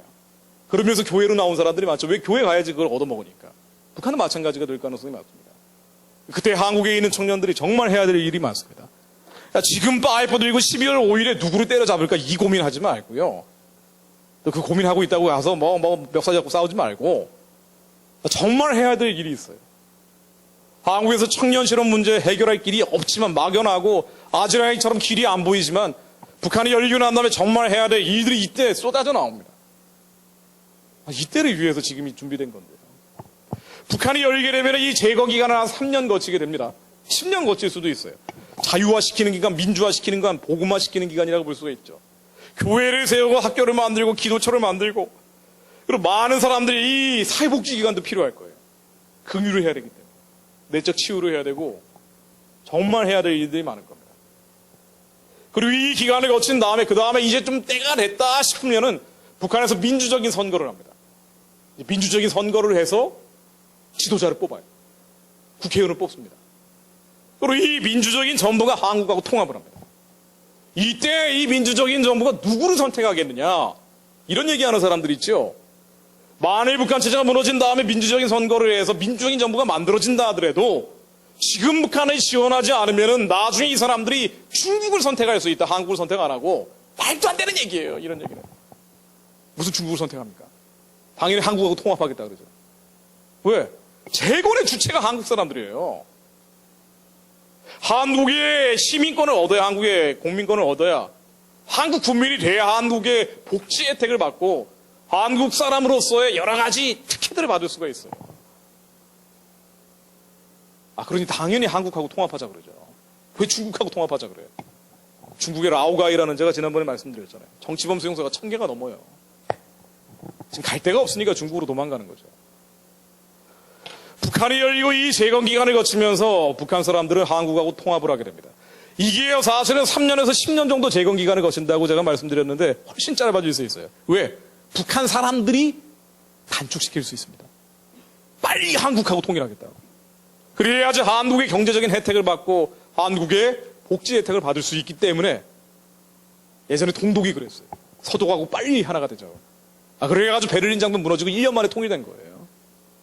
그러나 어쨌든 한국 이거보다 조금 시간이 걸릴 수는 있습니다만은 붕괴되고 재건 기간을 거치고 통일하는 과정. 그러니까 체제가 무너진다고 해서 그 모든 쓰나미가 어느 순간에 하루아침에 통일로 갑자기 팡 하고 와버리는 건 아니라는 거예요. 완충 기간이 있어요. 걱정하지 마시라고요. 걱정하는 분들이 또 있으니까. 또 하나, 김정은이 개혁 개방할 수도 있습니다. 자, 없다고 제가 계속 말씀드렸지만 어느 날 갑자기 다음날 일어나가지고 머리를 싹싹 바를 하고 좀 삶을 잘못 살았다고 개혁 개방을 하겠다고 나올 수도 있어요. 근데 지금 기억자만 꺼내도 죽이니까 사람을. 현실적인 가능성은 아닙니다. 또 하나, 쿠데타나 정변은 일어나요. 그래서 북한의 우상체제, 주체사상 정권이 무너집니다. 무너졌는데 이 무너지고 나서 지도자가 된 장군이 있는데 알고 봤더니 북한의 지하 기독교인이었어요. 그냥 상상을 해보는 겁니다. 어떤 면에서 이게 제일 좋아요. 이게 제일 좋죠. 지하 기독교인이어가지고 남한 교회를 보니까 다 썩어버렸다는 거예요. 이놈들 보니까 우리가 얼마나 남한 교회를 해서 중보를 했는데 도대체 한국이 주도하는 통일은 안 되겠다고 하면서 북한을 기독교 국가로 만들어버립니다. 우리 이제 세계 선교를 담당할 제사장 나라야라고 하면서 막 뻗어가는 거예요. 그래서 한국에서 착한 사람들만 다 북한으로 오라고 그래요. 그러면서 이제 통일이 되는 겁니다. 뭐 이럴 수도 있죠. 북한에 지하 기독교인이 있는 건 사실이니까. 그러나 2번이건 3번이건 간에 2번이건 3번이건 간에 공통점, 교집합은 뭐냐면요. 이 주체사상 정권 우상숭배 체제가 무너지는 겁니다. 이게 빨리 무너지는 거예요. 3번으로 간다 하더라도 복음적 리더십, 선한 지도자가 툭 튀어나온다 하더라도 이 달걀을 깨고 이 안에서 병아리가 튀어나온다고 하더라도 바깥에서 때려줘야 돼요. 우리가 지금 올해 분단 70년, 광복 70년을 맞아서 많은 교회들이 기도를 하고 기도회들이 있었지만은 가장 본질적인 얘기들, 북한의 이 우상숭배 체제 주체사상 정권이 무너지라는 얘기는 제가 알기로는 다 빠졌어요. 이 얘기에 빠져버리면 심지어 북한의 인권이라는 얘기도 빠져버립니다. 북한에 죽어가는 사람들을 살려달라는 얘기가 빠져버려요. 그리고 나온 기도 제목들이 광복 70년, 분단 70년을 맞아서 평화 통일을 달라는 기도를 해요. 당연히 평화 통일이 돼야 되겠지만 평화는 수단이고 본질은 북한의 복음이 들어가는 것이고 본질은 북한 사람들의 해방과 구원이 있는 것이고 우리가 통일을 하는 첫 번째 이유 아닙니까? 저 가련한 사람들이 인간으로서의 존엄과 가치를 누리며 살아가는 것이고 저 사람들에게 하나님, 예수님, 성령님을 부를 수 있는 복음이 들어가는 건데 이 얘기를 빼버리고 이 복음을 누르고 있는 우상숭배 체제, 주체사상 정권이 영적인 진화 아닙니까? 하나님을 대적하는 흑암의 체제예요. 이게는 어둠이고 사탄의 세력이고 원수들입니다. 당연히 예수 그리스도 이름을 빨리 깨지라 그래야죠. 근데 이 얘기가 빠져버리고 이 영적인 분별이 빠져버리고 분단 70년, 광복 70년이라고 얘기하면서 가장 본질적인 얘기가 빠져버린 그 기도로 하니까 시간만 가는 거예요. 아무런 변화가 없는 거예요. 연기에서 때려주질 않기 때문에. 너무나 단순한 원리 아닙니까? 북한을 잡고 있는 이 정사권세 어둠의 세상 중 하늘에 있는 악한 영들, 이 흑암과 어둠과 사단의 진이 빨리 예수 그리스도 이름을 깨져달라고. 이 기도를 하는 사람들이 없으니까 북한에서는. 우리가 대신 기도해주는 수밖에 없어요. 이걸 빼버리고 평화통일만 달라고 기도하면 변화가 없죠. 열매가 없죠. 그리고 남한 내부에서 노동자들이요, 더 이상 못 참겠다고 불평불만에 가득 차서 원한이 맺히고 한이 맺히고 자살하는 사람들까지 쌍용장소에서 얼마나 많이 나왔는지 몰라요. 이 양반들한테 가서 무슨 얘기를 합니까? 파이프 들지 말라는 얘기 하기도 어려워요.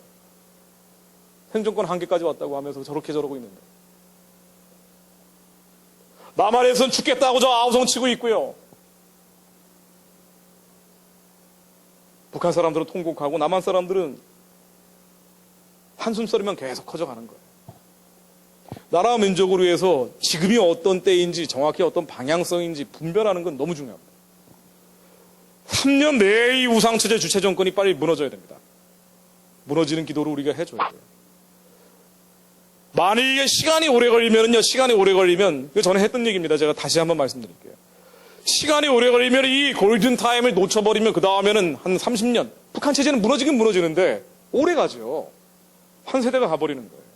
한 세대가 가버리면서 그 다음에는 언제 북한 체제가 무너지느냐. 이렇게 무너지겠죠. 우리가 생산 공장이 되고 생산 기지가 됐어요.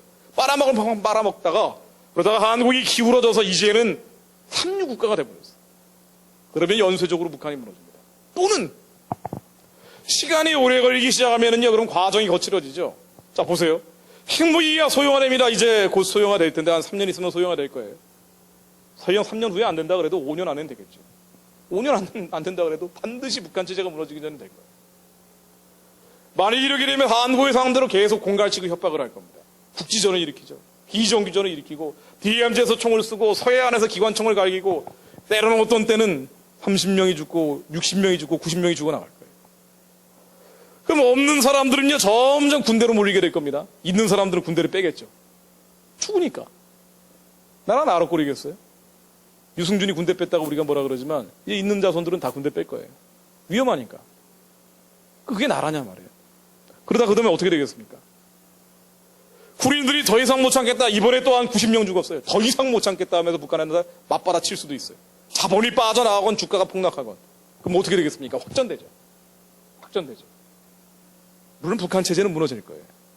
전쟁으로 무너질 겁니다. 이게 이 핵무기가 작아지면서 북한이 군사적인 자신감을 얻고 남한을 상대로 계속 찝쩍거리면서 전쟁으로 통일되기 전에 평화적으로 북한 체제가 무너져야 돼요. 진정한 평화 통일이 뭔지 아세요? 북한 체제가 빨리 무너지는 거예요. 지금 한국 교회가 전혀 엉뚱한 얘기를 하죠. 전 가장 큰 미혹이 WCC에서 왔다고 봅니다. 영적으로 확 섞여버리면은요, 북한의 우상체제 주체 정권에 대한 영적인 분별력을 상실해버려요. 이거 너무 당연한 얘기예요. 평화통일은요, 북한이 핵무기를 소형화해서 남한을 상대로 전쟁을 일으키기 전에 빨리 무너지는 거예요. 솔직한 얘기로 북한 체제가 무너지지 않을 거라고 보는 크리스찬은 없을 거예요. 다만 시기의 문제죠. 지금이 아니라고 자꾸 그러죠. 그게 미혹입니다. 사탄은 절대 예수 그리스도가 다시 오시는 것을 막을 수가 없어요. 시간을 늦추는 거죠. 헷갈리게 만듭니다. 시간을 미혹시켜버리죠. 만일 3년 정도의 골든타임을 놓쳐버리면 이건 정말 돌이킬 수가 없게 되는데 불안정해집니다.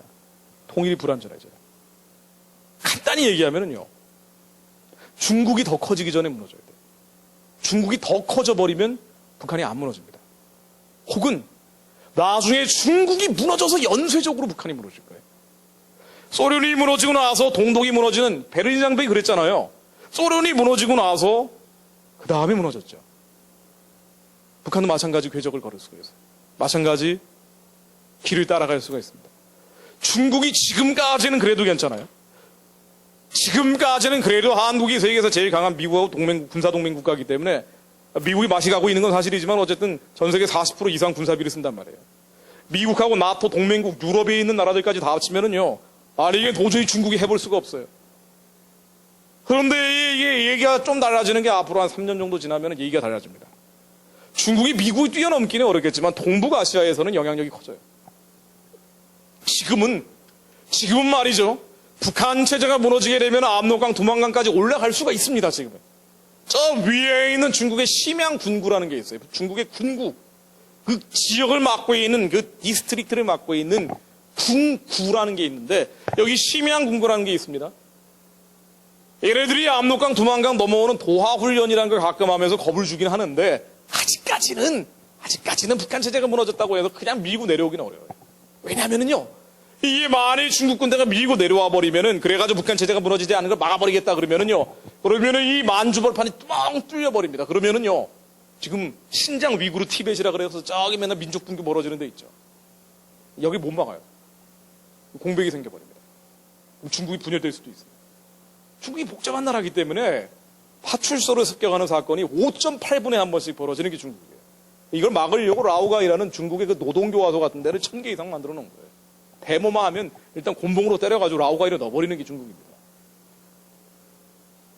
자, 그런데 지금까지는 한국의 문제에 대해서 직접 개입하기는 어려운데 앞으로 이게 좀 커져버리면 얘기가 달라지죠. 그래가지고 랜드 연구소라고 미국에 있는 프리메이슨 계열 연구소에서 나오는 게 뭐냐면은요, 북한 체제가 무너질 때 중국이 내려온다. 청천강까지 내려올 수 있다는 거예요. 녹색 점선까지도 내려올 수 있어요. 여기 대동강 라인까지 내려올 수도 있고 빨간색 평양선까지도 내려올 수 있다는 겁니다. 그러면 여기 위에는 어떻게 됩니까? 위에는 중국의 속국이 되죠. 중국의 속국이 되면 북한 체제는 무너지지 않는 거예요. 역시 중국의 체제를 지키는 집 지키는 미친 개가 됩니다. 북한 체제가. 그럼 한국은요, 이 만주에서 이 한반도로 내려와 버린 중국 눈치까지 같이 봐야 돼요. 중국의 괴뢰 정부죠, 이거는. 근데 지금보다 중국에 대한 예속이 북한이 더 심해진다는 겁니다. 한국은 변방이 되죠. 이렇게 되면은요, 중국이 더 세져 버리면은요, 통일이 불안전해집니다. 역시 그냥 만주가 막히는 거예요. 우리가 자유롭게 뻗어가지는 못해요. 이건 영적인 의미를 갖습니다. 우리가 북한이 열리고 나서 그 다음에 뭐 해야 될 것이냐. 북한이 열리고 나서 선교하는 나라가 되는 거예요. 자동차 타고 기차 타고 위로 자유롭게 뻗어갈 수 있는 국가가 되는 건데 역시 막혀버립니다. 불완전 통일이 된다는 거. 이런 얘기 많이 하죠. 교회에 계신 분들도 많이 얘기하시던데 지금은 북한하고 교류협력하고 지원할 때야 된다. 북한 체제가 아직은 무너질 때가 아니라고 얘기를 하는 분들이 많아요. 90% 이상이 그럴 겁니다. 잘못된 생각입니다. 지금은 북한 체제와 교류, 협력, 대북 지원을 하면서 평화 공존을 시도해야 될 때다. 얼마나 시간에 대한 개념이 없는 얘기인 거 아니에요. 시간 지나버리면 버스 떠나버려요. 지금이 버스가 와 있는 거예요. 북한 체제가 만일 이런 식으로 한 3년 버텨버리면은요, 무너져도 불안전해집니다. 3년이 골든타임입니다. 골든타임이에요.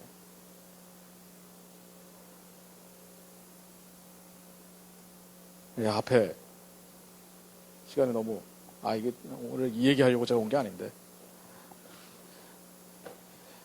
이 얘기를 하려고 온 건데 앞에는 한 30분 안에 다 끝냈어야 되는데 할 수 없습니다. 여기서 끝내야지.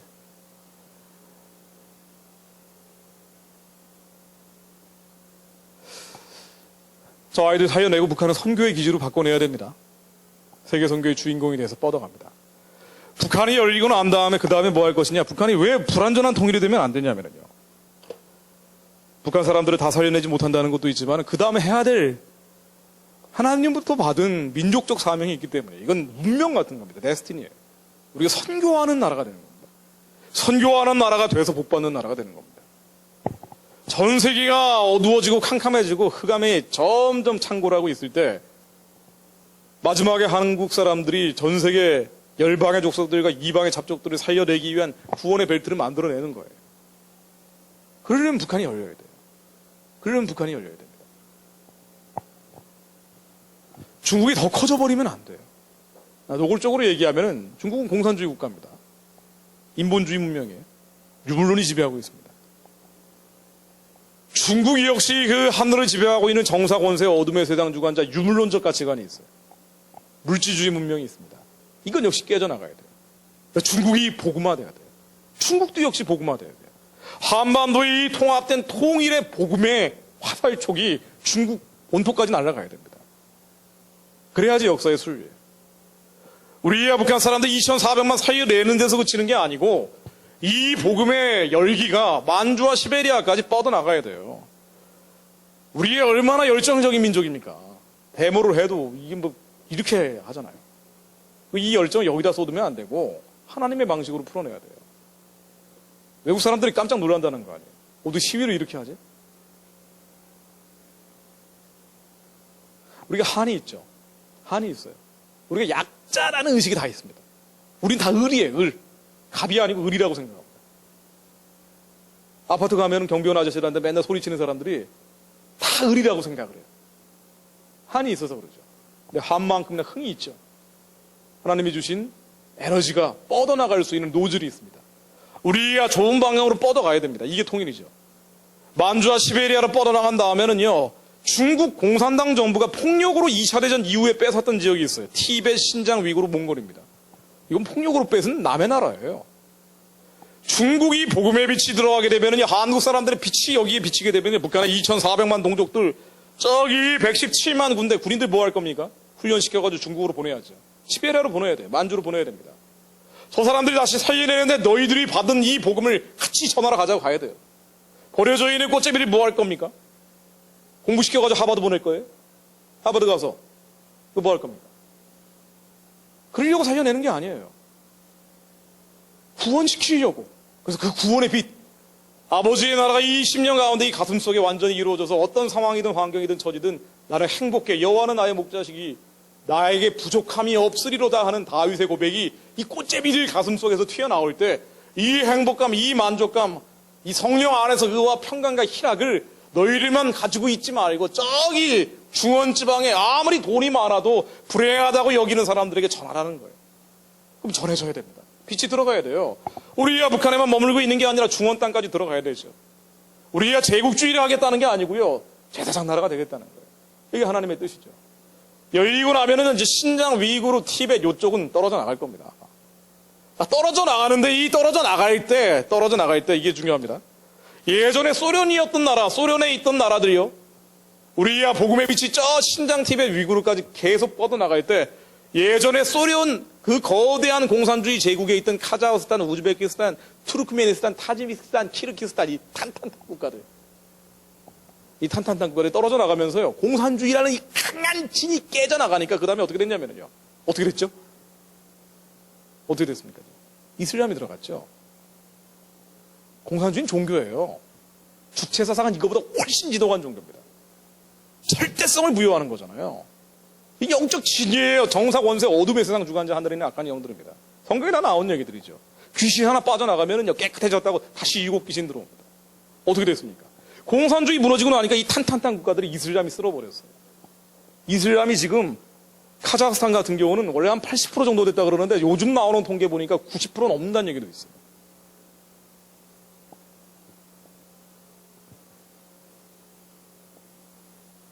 이런 나라들이요, 공산주의가 벗겨져 버리면은 복음화시키지 않으면 또 다른 재앙이 됩니다. 또 다른 인간 생주옥이 만들어져요. 그래서 지금 할 일이 많은 거예요, 한국 사람들이. 우리의 화물에서 저러고 있을 때가 아니고, 우리가 이게 뭐가 원래 저가 틀리네 하면서 멱살 잡고 싸울 때가 아니고요. 지긋지긋하잖아요. 좌파 우파 싸우는 것도. 언제까지 싸울 거예요? 싸워봐야 답도 없는데. 페이스북 보기도 싫어요. 근데 직업이 이거니까 또 해야 되나요? 같이 가야죠. 상처 주던 사람들이나 상처받던 사람들이나 같이 살 수 있는 길을 가야죠. 우리가 해야 될 일들이 얼마나 많습니까? 한국의 크리스찬 청년들이 얼마나 가야 될 길이 많아요. 이 영적 진들이 벗겨지고 나면은요, 여긴 복음의 빛으로 다시 덮여져야 됩니다. 뉴에이지의 창고 같은 것이 바로 티벳이었어요. 티벳의 밀국, 이 신비주의 종교들이 여기를 다시 하나님의 빛으로 바꿔내야 돼요. 그리고 뻗어갑니다. 계속 뻗어가는 거예요. 카자흐스탄, 우즈베키스탄, 키르기스탄, 이 이슬람 지역을 넘어서 조르지아, 아제르바이잔을 지나 터키 돌아가면은 이제 이스라엘까지 갑니다. 복음이 만천하에. 한국 사람들이 해야 될 일들이 얼마나 많습니까? 이 사명이 있는데. 그러니까 북한 체제는요, 여기 계속 나오지, 이게? 끝낼게요. 이 얘기는 이스라엘 얘기 하다 보면 이게 한도 끝도 없으니까, 넘어가야지. 이게 진짜 재밌는 얘기인데. 이 얘기를 하려고 내가 온 건데. 왜 데모 얘기를 하다가. 끝내겠습니다. 우리가 같이 가야 될 길을 얘기를 해줘요. 같이 가야 될 길. 근데 같이 가야 될 길을 아무리 얘기해줘도 말이 안 먹힌다. 그럼 귀신 들린 거예요. 네. 악한 영이 잡혀 있는 거죠. 기도해줘야 됩니다. 이념 문제라고 보지 마세요. 영적인 문제입니다. 영혼이 상처받고 내 안에 하나님의 나라가 없으면 세상 나가서 상처받아요. 정말 기도해줘야 돼요. 근데 이게 사역이 아니라면은 또 다른 데 가서 하나님의 일을 감당해야 되겠습니다만은 우리의 삶이 혈과 육에 대한 것이 아니기 때문에 아버지의 나라가 내 안에 온전히 이루어지고 그 나라가 계속 전달될 수 있도록 우리가 먼저 하나님 가운데, 예수님 가운데 완전히 붙잡혀야 됩니다. 하나님은 절대 이 민족에게 시련이나 심판을 주시려는 게 아니라고 저는 정말 믿으면서 기도합니다.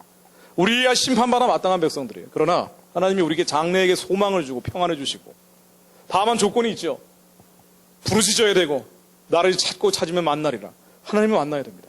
우리가 예수님 안에 완전히 머물러야, 그래야지 하나님께서 우리에게 이 예정되어 있는 심판이 있다면 걷어가실 거예요. 한번 부흥을 맛봐야 그래야 마지막 심판으로 가게 될 겁니다.